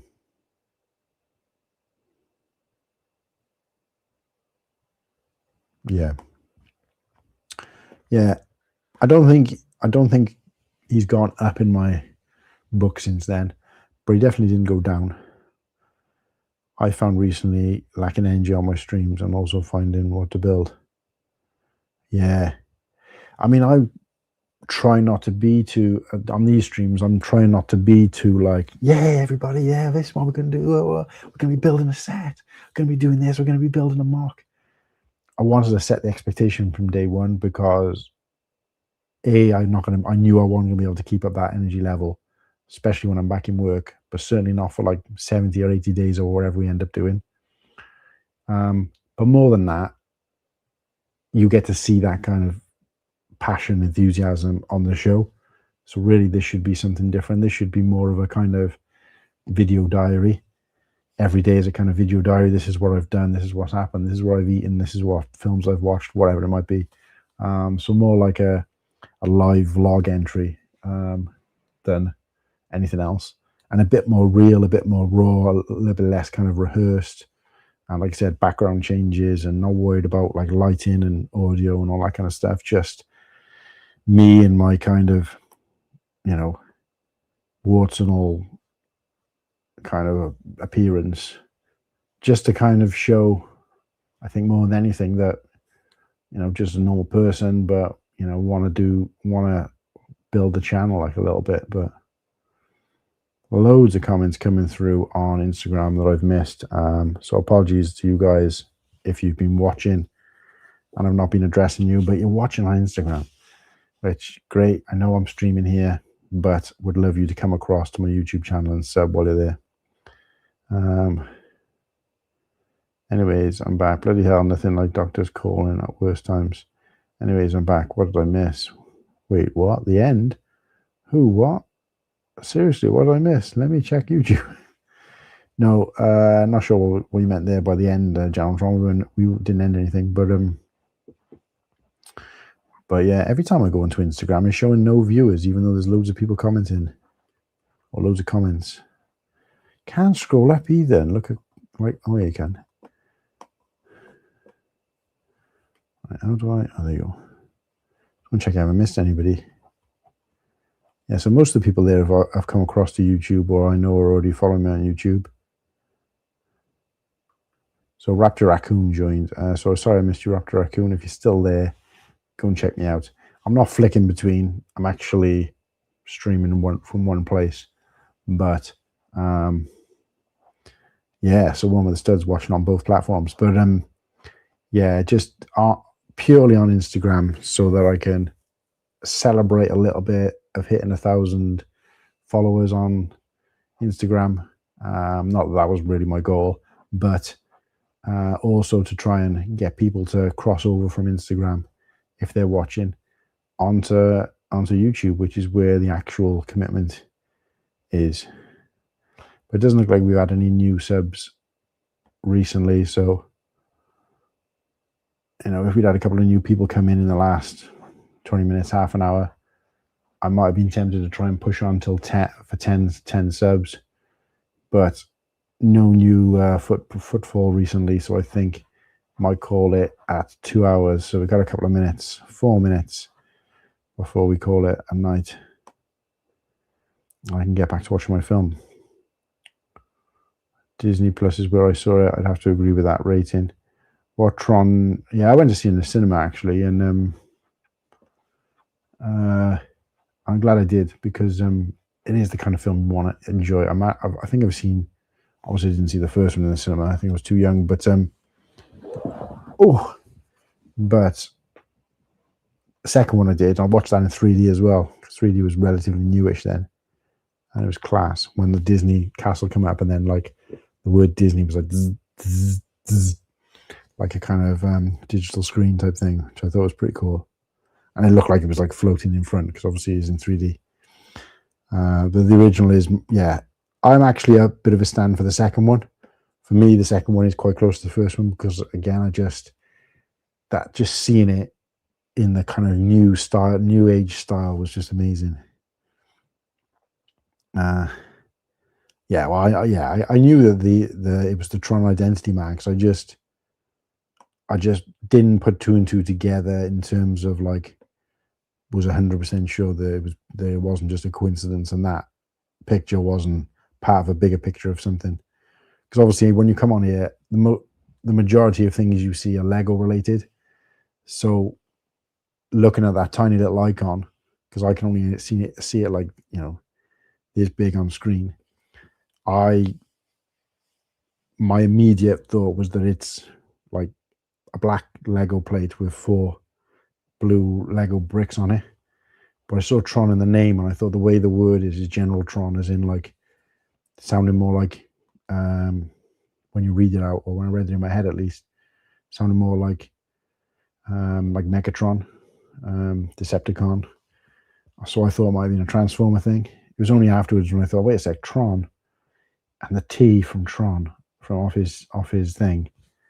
I was thinking, wait, is that the same thing, or is that just coincidence? Is that Lego bricks, or is that the actual Yeah, so I just didn't pick it up like that, which I guess I should have been a fan. But uh, and I made it using 4 of the now you answer the question. I was literally just asking. Made it using 4 of the medium blue cheese wedges on a black plate with black light on it. Ah, okay. I honestly didn't read that comment when I said what I thought it originally was. So I was actually right. I just didn't put 2 together. What Tron should I watch first? Think I've watched one of them about 10 years ago. Obviously, you got to watch Tron. Then you got to watch Tron Legacy. Then you got to watch Tron Ares. It's not like the Star Wars movies where you could potentially enjoy them out of order to some degree. And I don't mean like watch 2 and then 1. I mean like the trilogies. But with Tron, you've got to watch the first one first because the others just wouldn't make sense because they constantly make reference, and the story carries on essentially. So yeah, you've got to watch it from the beginning. I try to have chill streams, but it's just the lack of energy to build a bit. No, I get that. You can kind of get a bit. I try not to build too much on streams because I don't want it to take, like, for me, building is quite personal. I don't mind doing it on streams, and I do from time to time, but there's some people who do like a stream every week and build. And for me, my build time, my Lego time is quite personal. I prefer to do it. And I won't say I haven't dabbled in it, but I prefer not to kind of film it or do content on me building, because I like take a photo beforehand, take a picture afterhand, tell people what I'm going to build, maybe from time to time, but very rarely do a live stream build. But generally building 9 times out of 10 is something I do whilst watching telly, whilst watching Star Wars, or, in peace. You know what I mean? So to me, it's like kind of reading. It needs to be done with nothing else is going on, So I think you promoted the wrong platform. Yeah. Yeah, no, that's just a byproduct. I've never promoted myself on Instagram. I mean, I do content on there, but the majority, like 99% of the content on there, is the promotion of the YouTube channel. So it's always taking people to the YouTube channel or sending people to the YouTube channel or links to the YouTube channel. It's the majority of what I do on there since day one. So to get all those followers from not doing that, I think is quite interesting. What's the film? What do you mean, what's the film? I'll have to make a small brick build badge if I ever get to a big convention like Brickworld. Whereabouts are you in the world then, General Tron? I know you might have said before, but obviously it's quite hard to, when you haven't got faces to names, I find it hard to remember where everyone's from. You'll have to let me know where roughly you're from. But yeah, if we ever get back over to Brickworld, it'd be great to get you there as well. But that'd be cool, a Tron thing. And I'm going to tell you in a sec about a Tron mock that I've got planned. And I say planned, I've been thinking about it for ages and never really done anything with it, because I'm in this world now of that would make good content.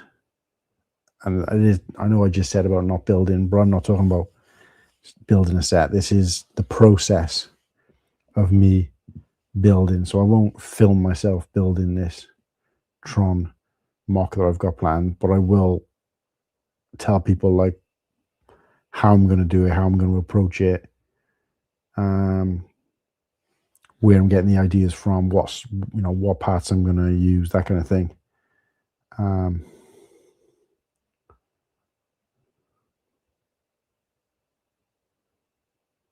Just so I don't get any copyright strike. I don't think you can on YouTube with names and stuff. It's pretty much free to do whatever. Just look back in our chat. We had like 5 to 10 messages back in September, October, and then didn't message again until February. That's right, yeah. Because I think at that point you said, I'm thinking of going. And I was like, and I think I might have said something like, well, we're rolling about 10 deep at the moment, so if you come in, you can tag along with us or whatever. Not that, you necessarily would want or need to do that, but if you were, potentially going alone or whatever. You said you were going back to watching a film. What film? Oh, so I was watching a film called The Bluff, which has got I said his name earlier on. I've forgotten it. I'm terrible with names. He played Judge Dredd, a Kiwi guy from New Zealand. Oh, obviously from New Zealand.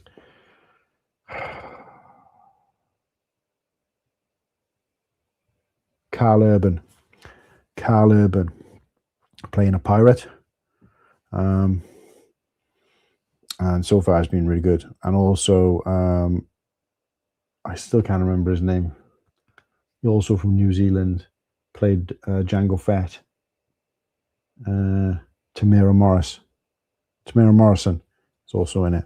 A few other actors and stuff, but it's quite a good watch so far. I'm enjoying it. Never met anyone in person. I've only ever been in chats. Yeah, and that's good. That's fine. Some people are happy with just that. I'm in Oregon. Ah, okay. So you're near our mate Garrett, aka Brick by Brick Together. He's in Oregon. He's east of Portland. Is it Portland? Now I say that out loud, it don't sound right. Because there's a place called Portland Bill in the UK, which is an island. So now I'm saying it out loud. Portland, Oregon. Yeah, I think it's Portland. Anyway, he's just east of Portland because he flew from there to Brickworld. I know it's quite a big-ish state or a medium-sized state, but quite near to Papa Rex, though, I suppose. Portland, yeah. Oh, you're in Portland. Oh, there you go. So, who's in Oregon that I know? Brick or Brick Together, and another guy called. They both went to a convention up there. I met him at Brickworld as well. And those guys have done streams and stuff together. I just can't think of his name. I'm pretty sure it's what I called Lewis by mistake when we were doing a streaming thing. What's his bloody name now? It's got letters, numbers in it.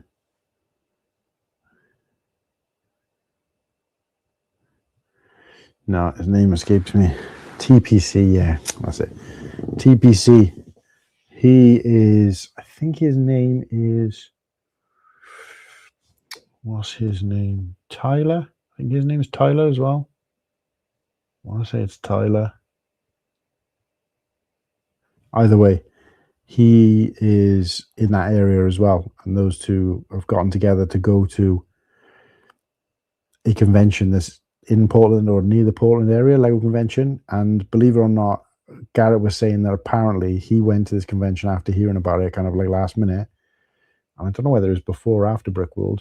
I remember him talking about it on one of our streams and him saying that he was speaking to one of the organizers and saying, like, how come I've never heard of this? Like, I live whatever down the road or whatever, and I've never heard of this. And they were like, yeah, we've been going for about, I don't know, 6 or 7 years.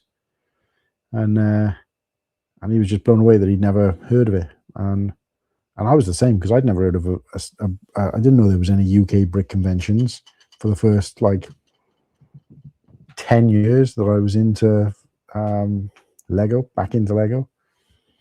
But yeah, so there is actually, if you look it up, there is a Lego convention, a relatively decent Lego convention that happens in that area. And I know those two went to it, I believe, together. Must have been after Brickworld, but yeah, reach out to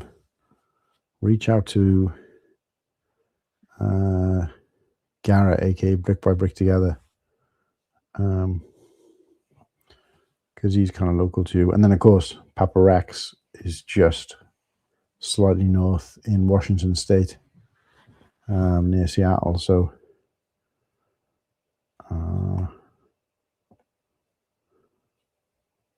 Bricks Cascade. That's it. That's the one.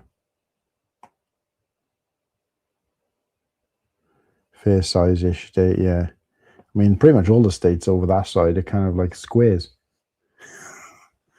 Like you look at the kind of East Coast, and it's kind of, I mean, some of those have got like, but it's weird to us because obviously living in like the UK and on Europe, where everything's kind of just like been fought over, and the boundaries, even within my lifetime, have changed, and some countries have become two countries in Europe, and some countries have been absorbed or been released from different countries. So like there's like 5 countries, like the Ukraine and Belarus and a few other countries that are now exist in Europe, where when I was like 10, they were all part of the USSR, which is what is now Russia.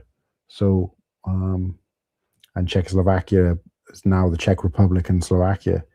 So it's like that kind of changing all the time, which is kind of, so it's kind of weird to us to look over to the US, the map of the US, and see like clean, perfect lines. And it's just like, what the hell? I remember reading as well about, is it Oklahoma? Because Oklahoma and Texas have both got like a panhandle, or what they refer to as a panhandle. But there's a reason why apparently, I can't remember what the story was. It's something about something happening and they just kind of went around it or something. But yeah, so it's Texas, Oklahoma.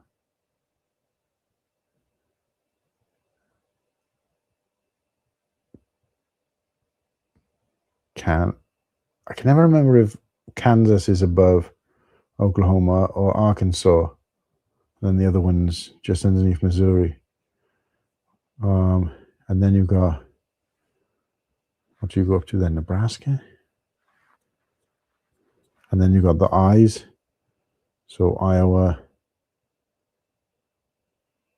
Illinois, Indiana, then Ohio, going up and across. Yeah, I love just visualizing the US map and the states and how they all kind of fit together. It's just so such complete useless knowledge. But anyway, I only knew about Bricktastic for a while and then heard about Brick Festival. Yeah, definitely try and get along to a Brick Fest. And if you get the opportunity, volunteer for them. It's so easy to get. Like they're always looking for volunteers for Brick Fest. It is a long day, and you've got to kind of push to have a break, because if you let them, especially on your first shift, they provide lunch for you, which is like a packed lunch type thing, sandwiches, crisps, chocolate, drink, or whatever. But if they have their way and you let them, they'll allow you to just eat your food on the side quick and then get back to work. And you're there for 11 hours. They want you there from 6 o'clock till 7 o'clock. From 7 o'clock till 6 o'clock. And it's relative. You're on your feet that whole time, but it's relatively like physically challenging at the beginning, at the end, because you're setting up all the tables and stuff.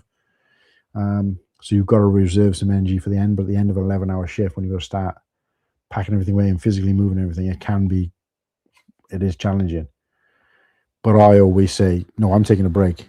I'm working in for 11 hours. I think I can take a break. So I end up taking like half an hour, an hour, and I like, go away somewhere or have a little look around myself. But other than that, it's great. You get to meet some new people. You get to, use different tech, which I know you'd be into, Lewis. If you're checking people in, you get to, help to, at least on your first couple of shifts. I'm at the point now where I actually run the events. I've been running the events for the last 2 voluntary shifts I've done. I've run the events on my own, because they've been short staffed, and they're just like, you've done it before. Are you happy to do this on your own? Like, yeah, great. So we run events like with the kids and stuff, and doing that kind of getting them to do like building competitions and stuff. So very active in the whole Lego community as like a peer. You get a printed brick for the name of the convention. So like I've got like a pile of them now. And you only get them if you're displaying or if you're volunteering. You get a t-shirt, which you get to keep, even if you don't end up doing another shift. You get a lanyard, which you get to keep with a card on the end with your name on, which is all like, not like these plain bog standard ones. They're actually all printed for the Brickfest. It's mostly yellow. T-shirts are green. the current t-shirts as well have got like the Lego space symbol on the front, and on the back it's got the like the backpack printed on with obviously Brickfest and stuff on it. So they're pretty cool t-shirts as well. You get to chat to some of the mock creators and some of the vendors as well as they're setting up. So if you see something you want, without obviously you still got a job to do, but a couple of times I've been like setting up and as I'm passing, I've seen like a set that I want, and I'm like, I'll take that. Will you put it by for me? I'm like, yeah, great. And then I collect it at the end because obviously I can't carry around a set when I'm working, and it'd be a bit dodgy to be going buying stuff while I'm supposed to be working. And then at the end, even better, because you see people packing stuff away, and if you see something you want, they'll give it to you for a much cheaper price. I mean, they will anyway because you're working there, so they class you as like, it's like kind of like a staff discount type thing. So most of the time, even when I haven't bartered, they've given it to me for a cheaper price than what they had it at. But also because they don't want to have to pack it up and take it home. So there was something there for 50 quid they were selling it for, and I'd seen it in the day and thought, I'll see what it's like later. And I managed to get it for, I think they said, oh, give us 40 for it. I said, oh, will you do 30? And they were like, yeah, job done. Can't remember what it was, but it was a set that I wanted. So there's that. What else? Every time I've gone around like clearing up afterwards once they've packed all the Lego away and picking up like all the Lego on the floor, and picked up like collected like a huge bag of Lego. What else? Yeah, water all day. You get 12 drinks and snacks and stuff. Definitely worth doing, but it's so easy. I've tried to get Jason, Fix My Brick, to volunteer because he's someone I've gotten to know just in chats and worked out he's from here near me, and I met him. I didn't actually know who he was, but he knew my face from the shows, so he grabbed me when I was at the most recent one I went to in Cardiff, and he was like, oh, how's it going? My name's so-and-so. I've seen you on your show. And I was like, oh, great to meet you. But obviously I was busy, so I couldn't chat with him. But I said to him, now, there's another one coming up. You should put your name down to volunteer, which he has. And you basically do it through the website. You volunteer, and you get it. I think you might get an email back to say, thanks for sharing your interest in coming. And they put you on the emailing list then. So they start emailing you every time they got a show, even if it's in, like I get emailed about ones up in Scotland or whatever, which I'm not going to go to, but they send them out to everybody. But you don't find out whether you've confirmed till a couple of weeks before. So just make sure before you put your name down, you are going to be free on that day. The likeliness is, I've never heard of anybody putting their name down and not getting it, because they always want volunteers. But obviously, you put your name forward, you might not get a confirmation back straight away. That's the only thing I'll say. But definitely do it. And the other thing is, you get paid as well. I call it voluntary, and then I say you get paid. You don't get paid a lot. It's not like a working wage, but you get paid like 50 quid for most of the events. So yeah, I went on a bit of a mad one then, so I missed some comments. I've been to 2 there. They sent out things to my college to ask people pay like 50 quid for the day. Yeah, that's right. That's it. However, only being a guest. Yeah, you definitely should volunteer for me. If you're a Lego fan as well, and you're technically gifted, which you are, you'll enjoy it. I'm stuck in a wheelchair with some health issues. That's had to be at Channel Tron. I didn't realise that, mate. But hopefully you're okay. But it doesn't stop you, mate, from getting places. There's lots of people at Brick World and stuff. I mean, I'm not, that sounds a bit condescending. I obviously don't know the extent of your health issues, so I apologize. I didn't mean that like, don't let that stop you. I'm not going to be one of those people, because obviously I don't know what your limitations are. But specifically, I mean, initially I was talking about Brickfest, but I'm forgetting that it only exists in the UK. So, but the reason I said it like that was because there's a couple of volunteers who I volunteer with regularly who are disabled and in wheelchairs, but they make full allowances for those people, so they just give them set jobs. But of course, forgetting you're out in the US, so Brickfest don't exist there. So I don't know what the sort of mobility of options are. It's different in the US. In the UK, they're actually pretty good, where like There's laws in place where everything has got to be fully, accessible. Whether it's like that in the US, I don't know, because obviously, I'm not really looking at that kind of stuff generally. But depending on the level of your mobility, even with Brick World, saw quite a few people in wheelchairs, and I know that Brick World is fully mobility capable because it's all on flat surface. There's no like slopes or anything. From the car park, it's all on the ground floor, and even if your hotel is in the higher floor, there's lifts. So there wouldn't be anything that I can think of. In fact, nothing we did even outside of the hotel in Brick World, there would have been any limitations. So yeah, I mean, obviously I'm not going this year, so I'm not going to try and encourage you to go this year. But if you potentially want to go back in 2027, if you want to go, mate, I'll be more than happy to help you out, be a chaperone, or we'll find a way around, mate. But again, I don't know what the limitations are for you.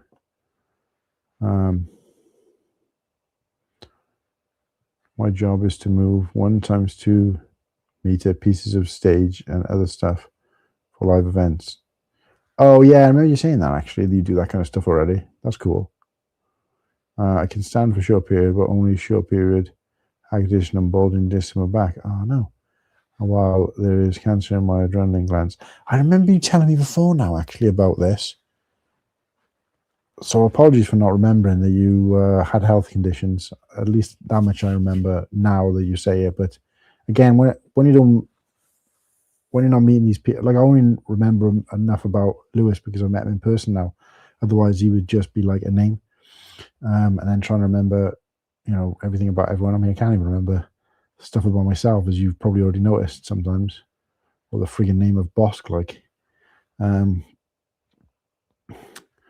But yeah, but no, when I was talking about volunteering, I was talking specifically about Brickfest, and it only exists in the UK. So that was more aimed at Lewis. I do apologize. It was a bit of a kind of a one-way conversation, but yeah, I was just saying to him that he should definitely volunteer for them because they're up and down the UK. It's a little bit different in the EU.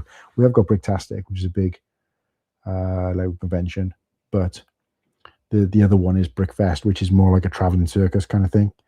So they're never in multiple places at once.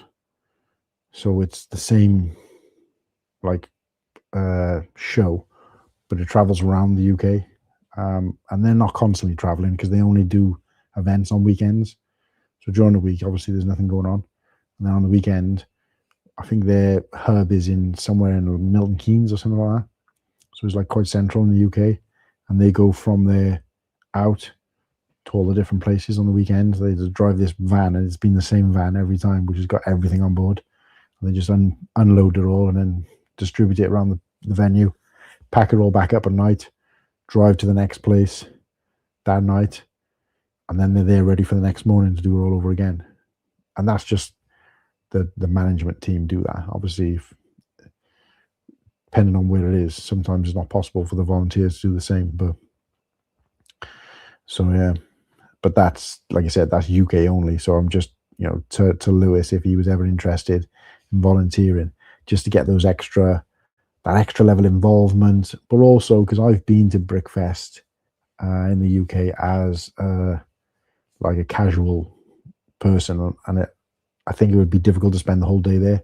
But when you're working there, it encourages. Obviously, you've got to be there all day, but you get to see more. Whereas if you were there on your own, or even with a group of friends, a couple of hours and you kind of get bored. But yeah, you get to see more avenues. So I would definitely recommend it, Lewis, to volunteer and get involved with that. It's a great thing. Like I said, I'm only volunteering myself, so I'm not like an organizer or anything. I've just on the events I've attended, I've kind of inadvertently been promoted. If that makes sense, in that I have got a little bit more experience than some of the other volunteers on those given days, but not more experience than the people who are kind of doing most of the organizing. So, but yeah, no, you could do the check-ins, but obviously, again, you're in the US and there's no Brickfest in the US. I mean, there is, but it's not the same one we're talking about. But no, it would be interested if you're talking about if you're referring back to when I was saying about you going to whatever the name of the convention was in Portland with Garrett and that, like I said, I don't think they'd really care. They'd just be like, great to have another person along. But either way, I still try and go and check out that convention, whether you're with someone else or not, and let us know. It'd be nice to, because I like the idea of covering other conventions on our show, even if we've never been or will never be able to go. I'd like to be able to do that, but we just never have anybody who's ever, because a Fit Lego guy went to one, and I tried to get him back on to talk about it, but he never responded to my messages. So, but yeah, that's a good one actually. The check-ins when we're at Brickfest, I know you can't do it, so it was kind of irrelevant, but the check-ins, you're just kind of at the gate stamping people's hands and checking them in on the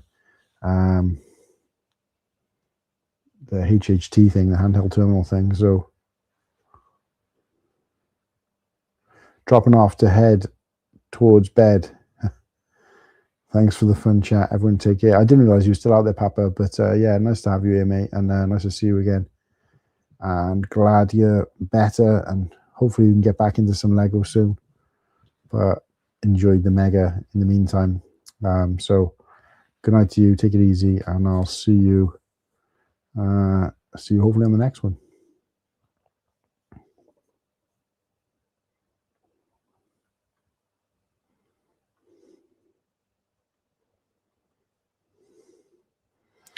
I also met a couple of people at my local Brickfest, and then also two of them I spoke to while I met them at Bricktastic again, planning on displaying this year.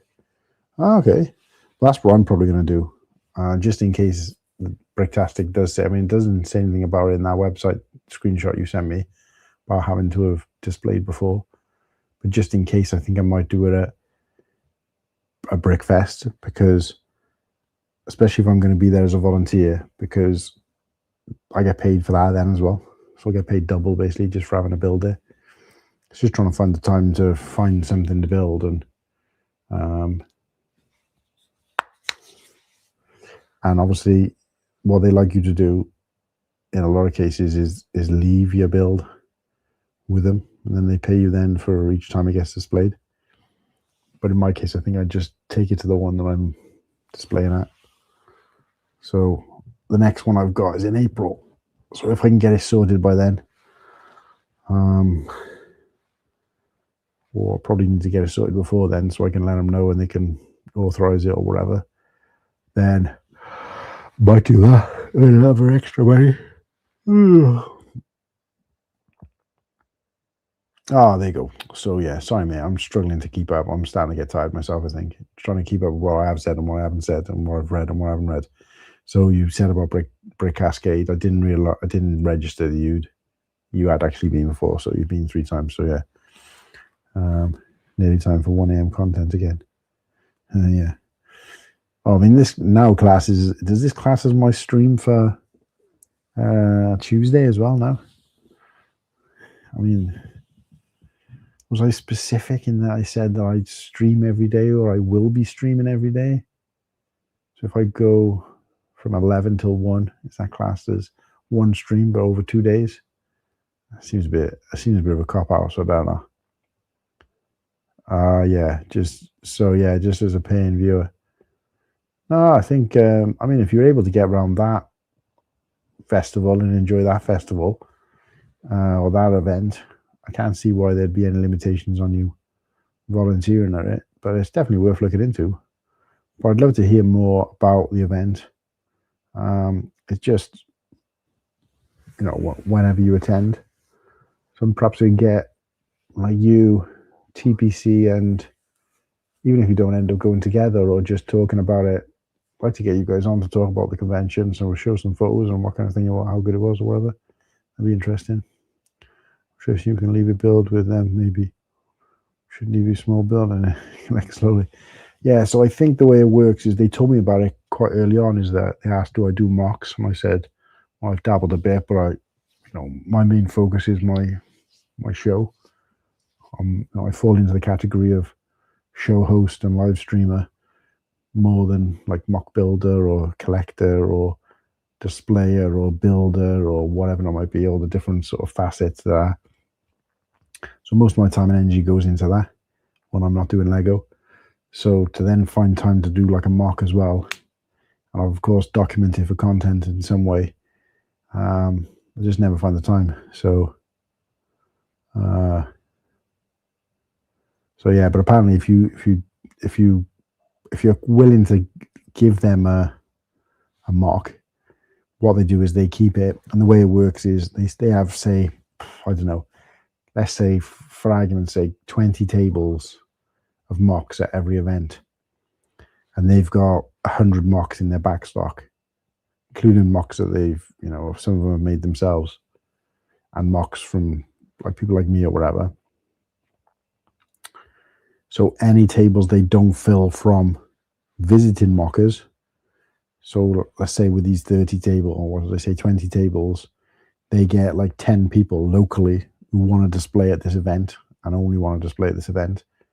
Then with the remaining 10 tables, they'll randomly pick and try and mix it up a little bit, 10 mocks from their back stock. And if that happens to be yours, you get paid. That's from what I gathered, that's it. I don't think you get paid for every event they do if it's not out. And they don't pay you like for every day that they've got it, because that wouldn't really make any sense. I think it's only if it gets used. So, I mean, I don't even know how you'd prove that, because they could just turn and go, "Oh, yeah, we never displayed it, so we don't have to give you any money." Do you know what I mean? So I'm not convinced that, I don't know how I'd be interested to see what the mechanics are behind that and how that works. But yeah, from what I gather, because I spoke to Joel about it. Oh, excuse me. I spoke to Joel about it, and he said that he knows a little bit more about it than me, but Tuesday starts with the daily calendar update. Yeah, daily calendar update. And yeah, I'd like to know when you do come on the show as a guest in a couple of weeks, Lewis. I want to know about this Lego video. I know it's obviously a prequel to the Lego movie, and weirdly, I've only watched the Lego movies once each, because obviously I'm more of a Star Wars Lego fan than an outright Lego fan. And I think the first and second movie came out before I'd gotten really back into Lego. So, it was kind of, Lego, like I used to have. But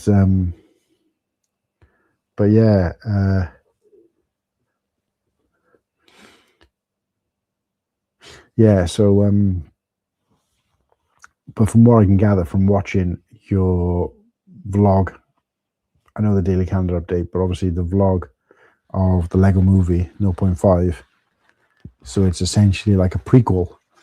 And I know you said that certain characters won't appear in it because obviously they get introduced in the first movie, so it kind of wouldn't make sense to have them in an official movie that came before. Although if Lego, the people who made the film, did it, they probably would do that. They would be like a prequel to it, like what was his backstory. But I think what you mean is because like the main character doesn't meet some of the other characters, so therefore if you were to go back in time, it would make sense.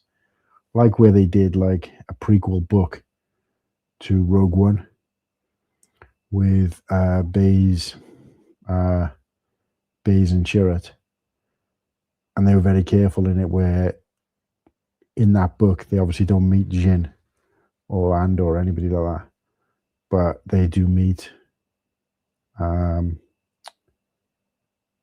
I can't remember his name now. They do meet Forrest Whitaker's character. I'm terrible with names. They meet his character, and they have like interactions with him, because then in Rogue One they don't actually meet him. They're in the prison cell, and Saw Gerrera, yeah, of course it is. They don't actually meet him. So the way they've written the book as a prequel is that they can have them meet him, because there's no conflict of interest in the movie.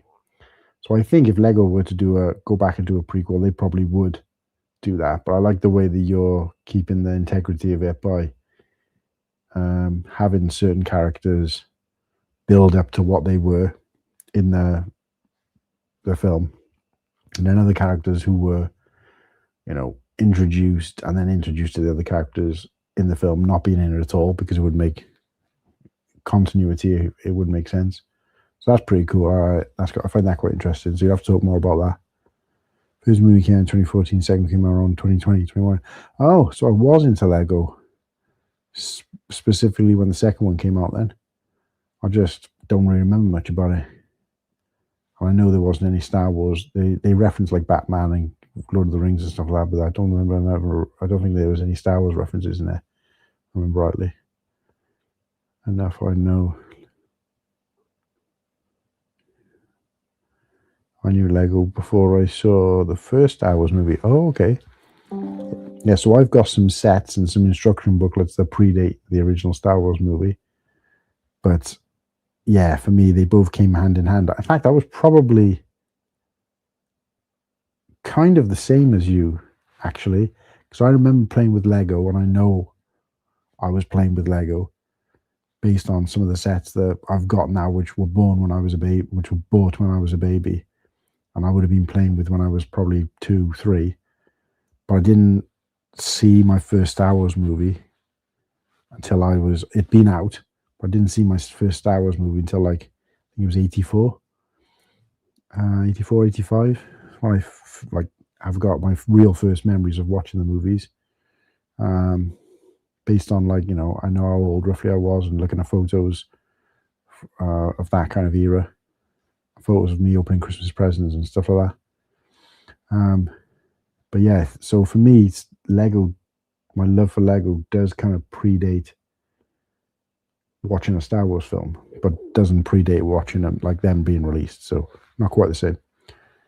I was planning, I got fed so many different things. Yeah, absolutely. Ooh. Really got to keep my eye on my battery. I'm only on 12% of my battery, and I can't be asked finding the plug. So I'm going to have to call it a night here, guys, soon. Been great chatting to you both, though. It does say we've got 3 viewers. It'd be interesting to see who the other person is, but it might actually be me. No, I haven't got the stream open and the other thing. Have we had any cheeky subs land since... No. I keep forgetting I'm still on Instagram as well. There must be people over there thinking, who the hell is he talking to? Morty Makes, Slurpee, Bricks with Steven. You guys, if you're still out there on Instagram, I apologize, I've missed you. Do go and check out YouTube, my YouTube channel, if you're watching this, especially because it's probably going to be on replay now, because I'm going to be closing soon. I know I'm looking at myself on the Instagram, which is a bit of a delay, and I look so sleepy. Go and check out my YouTube channel, and please go and give us a sub over there. We're trying to get to 1,000 subs on YouTube. Just hit it on Instagram. 1,000 followers. So let's see if we can repeat that. And I'm going live every day. I'm doing a live stream every day. Let me reword that so I don't get away with this being Tuesdays. I'm doing a live stream every day until we hit 1,000 subscribers. But it'll all be on YouTube.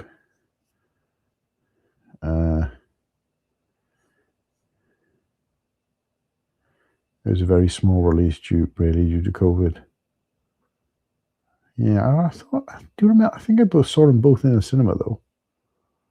I'm taking my daughter to go and see it, but I didn't see A New Hope till I was 5. I had just already had my first McDonald's Happy Meal set. Funny thing though, A New Hope is as old as me. Oh, so you were born in 77. Okay. So I thought you meant, well, you probably did actually, that you were, so yeah, I thought you meant you were playing, you've got memories and you were playing with Lego before Star Wars even came out. Because obviously I don't know how old you are. But yours is probably a similar situation to mine then. So your memories of Lego and Star Wars were roughly the same time. But for me, I've probably got, not that I can physically remember, but I've probably got memories and experience of playing with Lego before ever having watched a Star Wars film, regardless of when it came out. So yours probably would have been roughly the same then.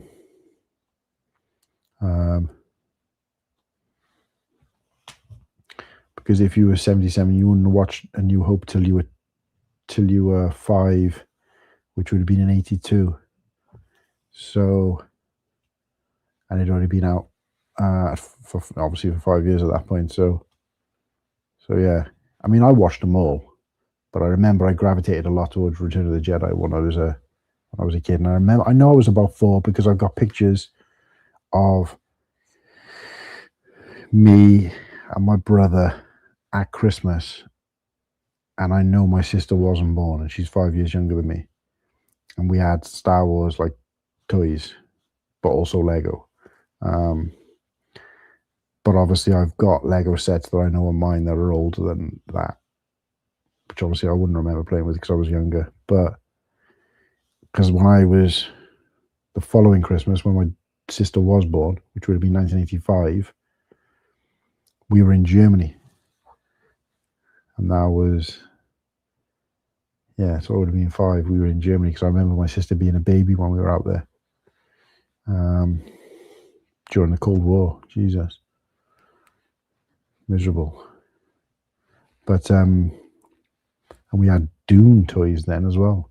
Because my parents had to buy all the toys for us and stuff while they were out there. They couldn't ship it all across. So, because we went on a ferry across the Black Sea.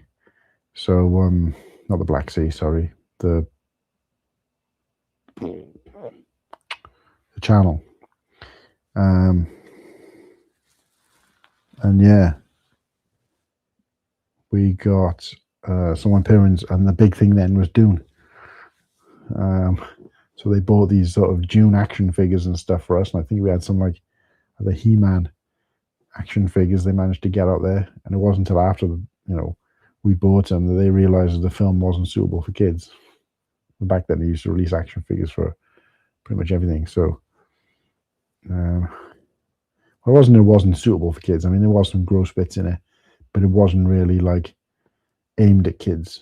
So, kids were having these action figures and then like watching a film that made no sense to them. So that was when I was 5. So by power of elimination and the fact that my sister wasn't there, I must have been 4. And I'm playing with Star Wars figures. So at that point, I must have known what Star Wars was. So I must have seen it around about that age, about the age of 4. So yeah, I remember watching Star Wars for the first time, May the 4th, one year, just not sure what year. Well, yeah, I was going to say, you have to try and work out roughly how old you think you were. But yeah, I think I got to call it a night, guys. I can feel my eyes getting heavy, and I do want to watch the rest of this film and update my film book. If you go back to yesterday's stream, the Cold Fusion stream, at some point towards the end, I've got like 100 movies for the year, sort of journal that Kirsty bought me for Christmas, and I've already done like 31 films from it. So well on my way to doing 100. I might actually have to go and buy a second one because they're not specific to the year because there's no dates in them. I was thinking I need to get one before they stop selling them and start doing next year's ones, but it won't really matter because it's not dated as such. But I was thinking of it like a diary. But no, I think I need at least 2 of those for this year. But I read out all the films I've watched so far this year, and I've already got 4 that I've watched since that I haven't put in there. Tonight will be 5th if I finish this, the Bluff film. Somewhere between 3 and 6, so about 2010 and 2013. Oh Jesus. Showing you, making me feel old there, mate. My daughter was born in 2013. Phew.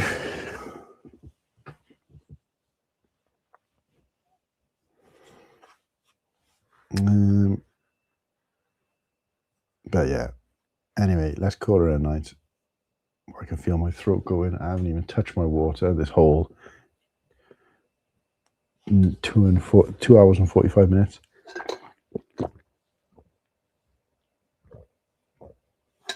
Oh, I needed that. I should have done that way earlier.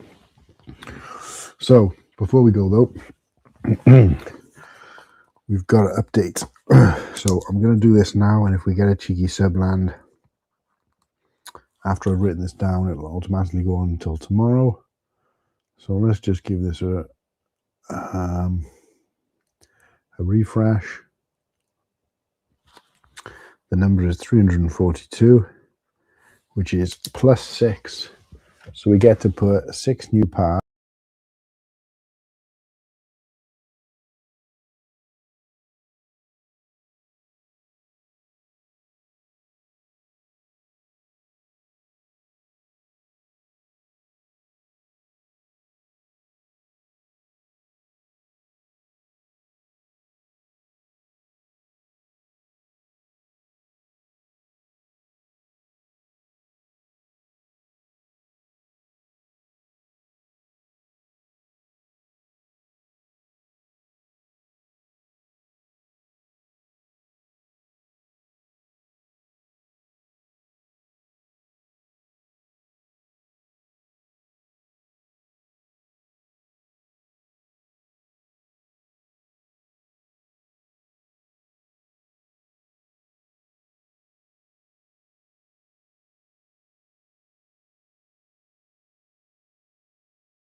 My battery died on my laptop. Last time I looked at it, it was like 10%. I mean, we don't have to do this part. I'm going to struggle to do it without the instructions, but are you guys still? No, because I'm going to lose you.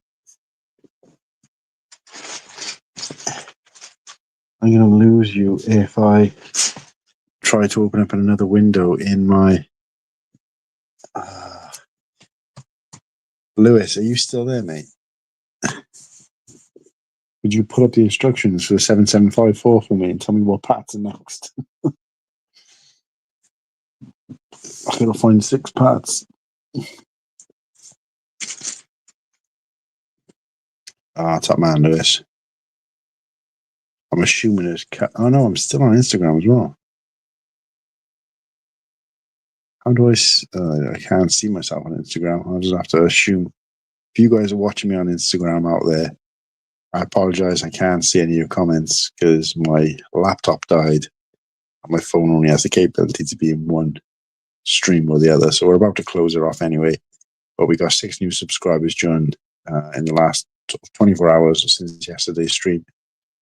And therefore, we got to add 6 more parts to our 7754 Lego Star Wars Home One Calamari Starship Starcruiser. And it's one part for every sub, slowly building it as time goes by. And any idea what step? No idea what step, but if I show you, I know that I was about to add this piece. So it's bag 1 of 3. I was about to add this piece. I've already added the one on the my right, your left side.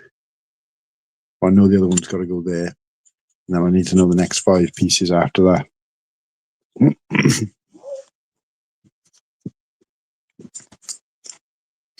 And then I can carry on my movie and go to bed.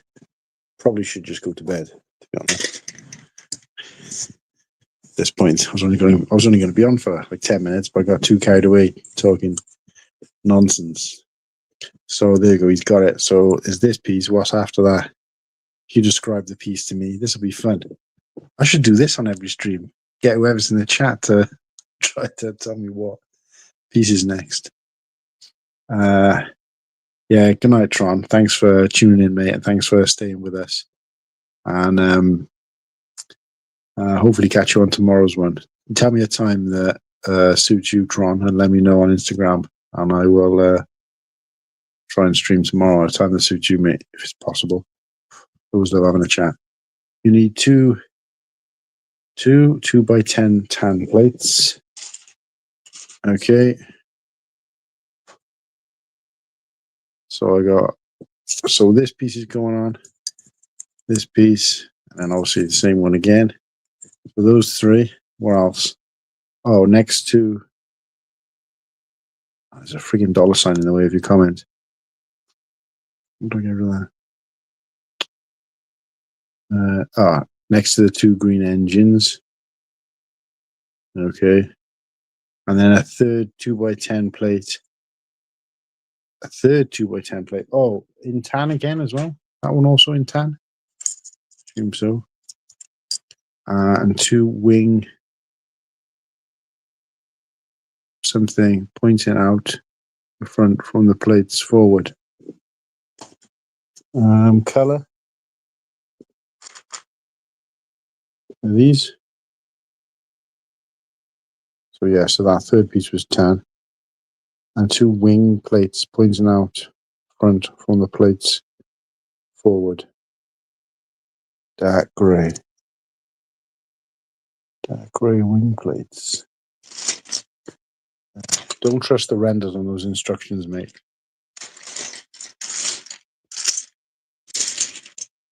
I don't think I got any that. Oh yeah. My mistake. So these ones, yeah, with the two studs.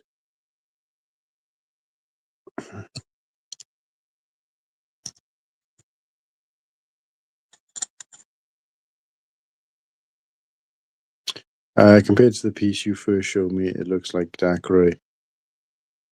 Right, yeah, okay, yeah, oh yeah, you got the reference there. So,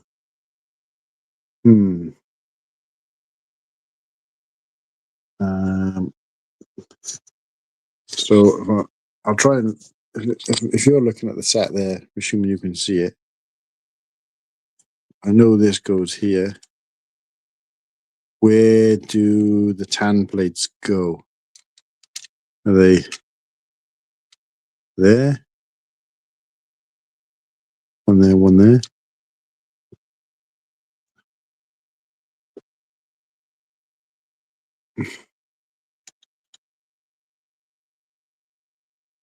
To work out. This would be interesting if we can do this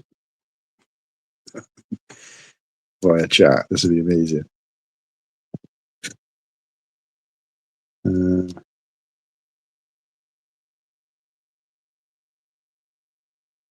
They go side to side of the build, starting at the green engines and moving forward.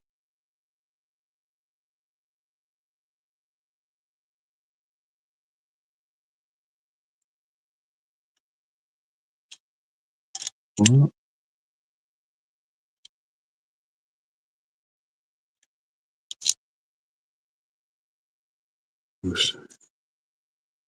Starting about the green engine moving forward. Oh, like that way, you mean? Are they like that? And these there?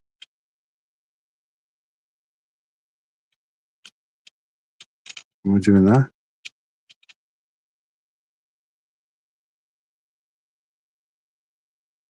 Still going Papa Rex. And I'm guessing you finished work, mate, and you're home by now.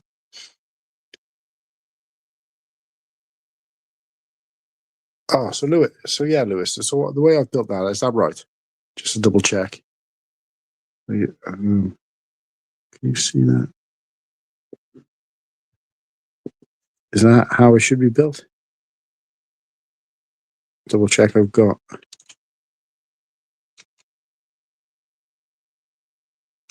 This right? Because it's the shape of that kind of looks really awkward.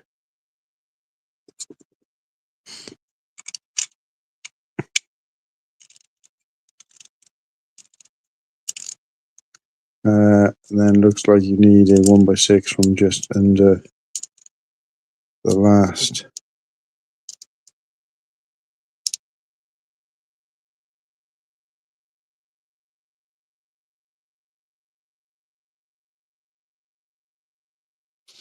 Well, that is 1, 2, 3, 4. That is 6 pieces, so that's as much as we can do anyway. That's 6 parts we've added for 6 subs.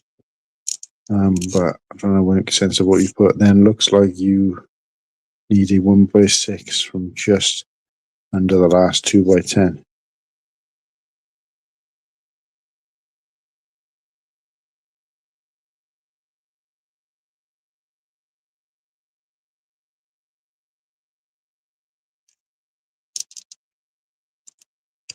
Not sure what you mean by that, but obviously I don't need to worry about putting any more pieces on until tomorrow.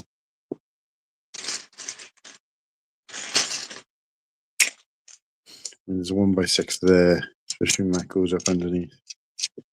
But we can do that tomorrow. Next, Joel's in the house. What's happening, Joel? Next, the first part you added. Oh.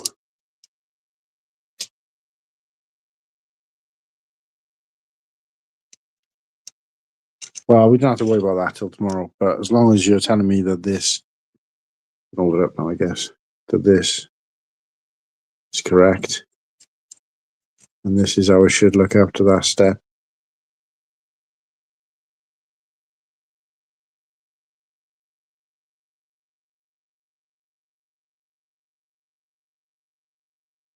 If you're saying that's right, based on what you're looking at, Lewis, then I'm happy that we've got our 6 pieces on for our 6 subs, and I can happily close out and go home,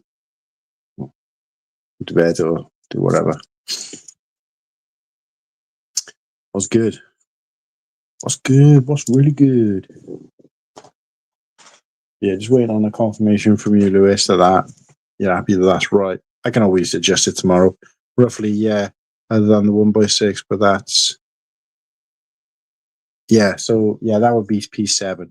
I'm just checking I thought you were saying that maybe I need to move it forward to make space for a 1x6. But if you're saying that is how it should look after the most recent step, then yeah, we won't add another piece till tomorrow. Finally, we get another sub here. But yeah. How are you doing on subs, Joel? Pretty sure you were... I don't know whether you were over 1K or just under. Somebody I was looking at recently was like on 800 and something.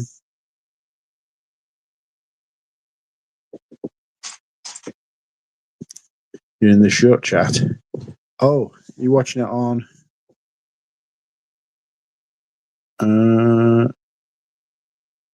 yeah, it was you. I was looking at 824. 1 a.m. gang. Yeah, may as well push for 4 hours now, I guess. You're in the short chat. I'm not sure what you mean by that. I think, because you're on the... Yeah, of course, because you're on the mobile phone thing. It does show a little icon. I didn't even notice that till now. Still understood. 1 a.m. gang. For FRFR. For real? For real? I'm sure my age now. But yes, we finished on 342. If I can hit the 350 by the end of tomorrow's stream, I'll be chuffed. Because it's just a nice rounded number. And then I just got to keep pushing, and then push to 400, then 450, then 500, then 550. Oh, Jesus Christ. Yeah. It's going to take some days, isn't it? There's 3 streams. That is, yeah. So it's just a great way. I think I found out recently that if you go live to YouTube direct and not through StreamYard, it appears in the shorts feed. What I didn't realize is that since doing that, since finding that information out, StreamYard has introduced multi-ratio. So I just thought it was just 2 ways to look at the stream. What I didn't realize, because I was never adding it when StreamYard introduced that feature. I was just going with just the landscape. Somebody then told me, well, then even if you're streaming via StreamYard to direct to YouTube, the mobile version or the portrait version or vertical version, whatever you want to call it, appears in the Shorts feed. But obviously, you've got all the benefits of using StreamYard as well. So I didn't actually realize that. So there was no reason for me to go direct to YouTube. The only reason I think I have is because I wasn't planning to have any guests on, and I could use my phone, so the picture's a little bit better, and use the laptop then to look at instructions. Whereas if I was using a laptop to stream like I was earlier, I then got to not look at the screen if I wanted to look at instructions to build and stuff like that. So it just made more sense to use my phone as the streaming, with the YouTube thing, and then have my laptop available to do like everything else, look at comments and look at instructions and do whatever else I want to do. So I might carry on doing that just because it's better. Or I don't know, I might carry on doing this and go into Instagram, because at least then if I have people on Instagram watching, I can get them to come across to YouTube, and then they're not new people. They already know my content and stuff from Instagram. I'm just basically getting them to cross over to another platform. So I don't know. There's pluses and minuses for both. So, but yeah, Rats Studio 7272. How are you doing, mate? Thanks for popping in. We are trying to get to 1,000 subscribers, so you can really help us out now, Rats. You can really scratch our back and give me a sub, please. Because if we get to 1K subs, while I'm streaming every day until I get to 1,000 subs, and I'm quite a way out if you probably haven't already noticed, but I'm also building one piece of a set for every sub I get, and this is what we've built so far over like a couple of days. So yeah, would really appreciate a sub from you, mate. And we all got there's lots of content on this channel. If you go and check out the channel, there's lots to see and do and get involved in. And so yeah, a sub would be much appreciated. Yeah, StreamYard's great. It's changed a lot since I first used it around 6 years ago. Yeah, even since we started using it, and even since we paid for the premium version in like June or July, it's come on leaps and bounds. So it's nice to have that kind of luxury now. But yeah, I just was blissfully unaware that, you get, because when you used to use StreamYard, it just used to only be to, there was nothing, it didn't appear in the Shorts feed, so people weren't seeing the new stuff, back in my day, we never had custom background music, Shorts from streams, more than 6 guests, etc. No, I know. I mean, like I said, it's come on quite a lot just since I've been doing it. But every time I log on to StreamYard, there's a bunch of new features. So how did StreamYard worked that wrong?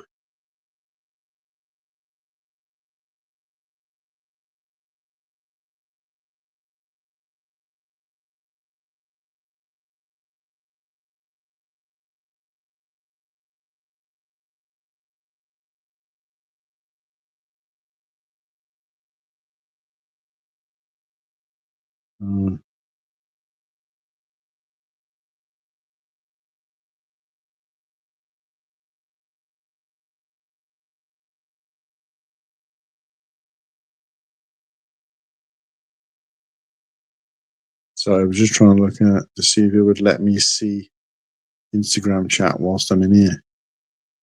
Don't look like I can. I'd have to actually go into Instagram on my phone, and then obviously I'd lose this. So, but no, like it's. Am I going to Merthyr next week?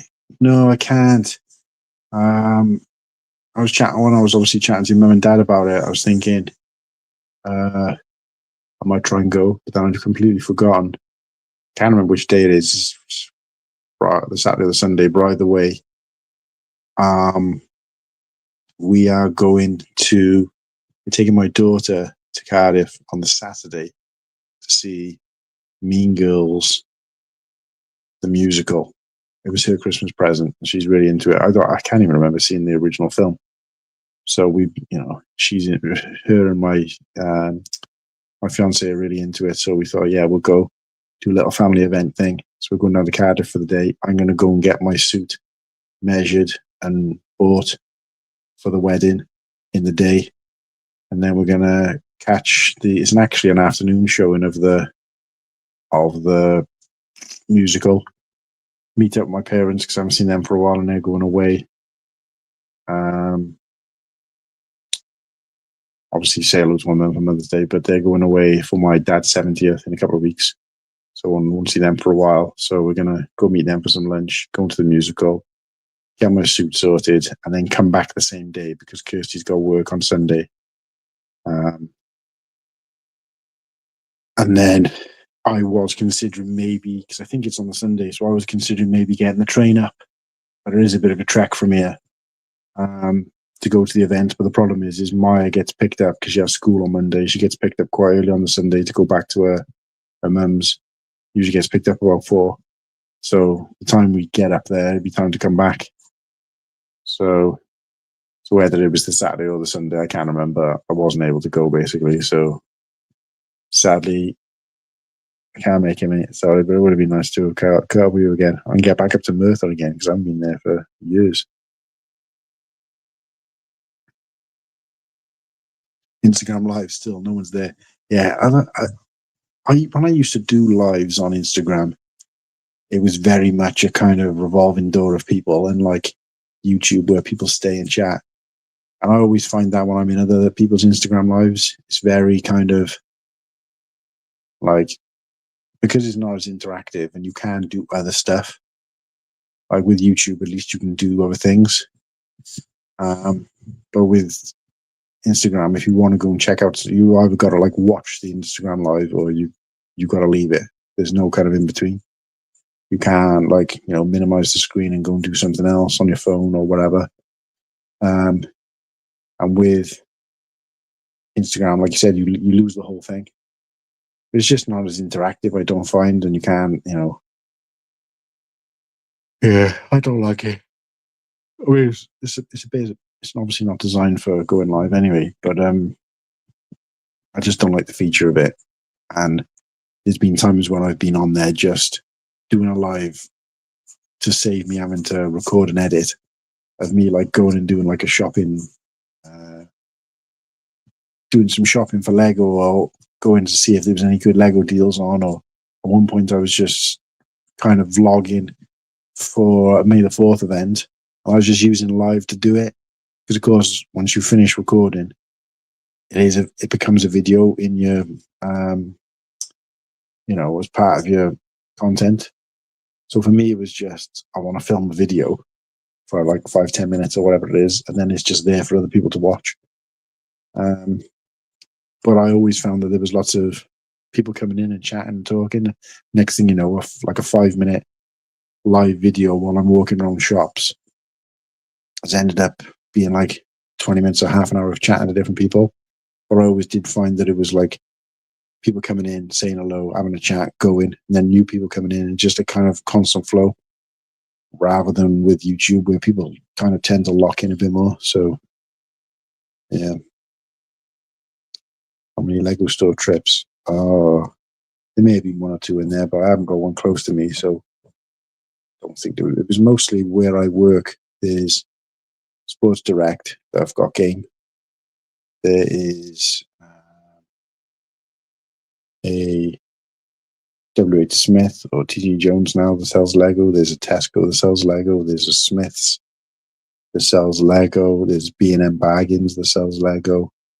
There is, what else is over there? Argos that sells Lego.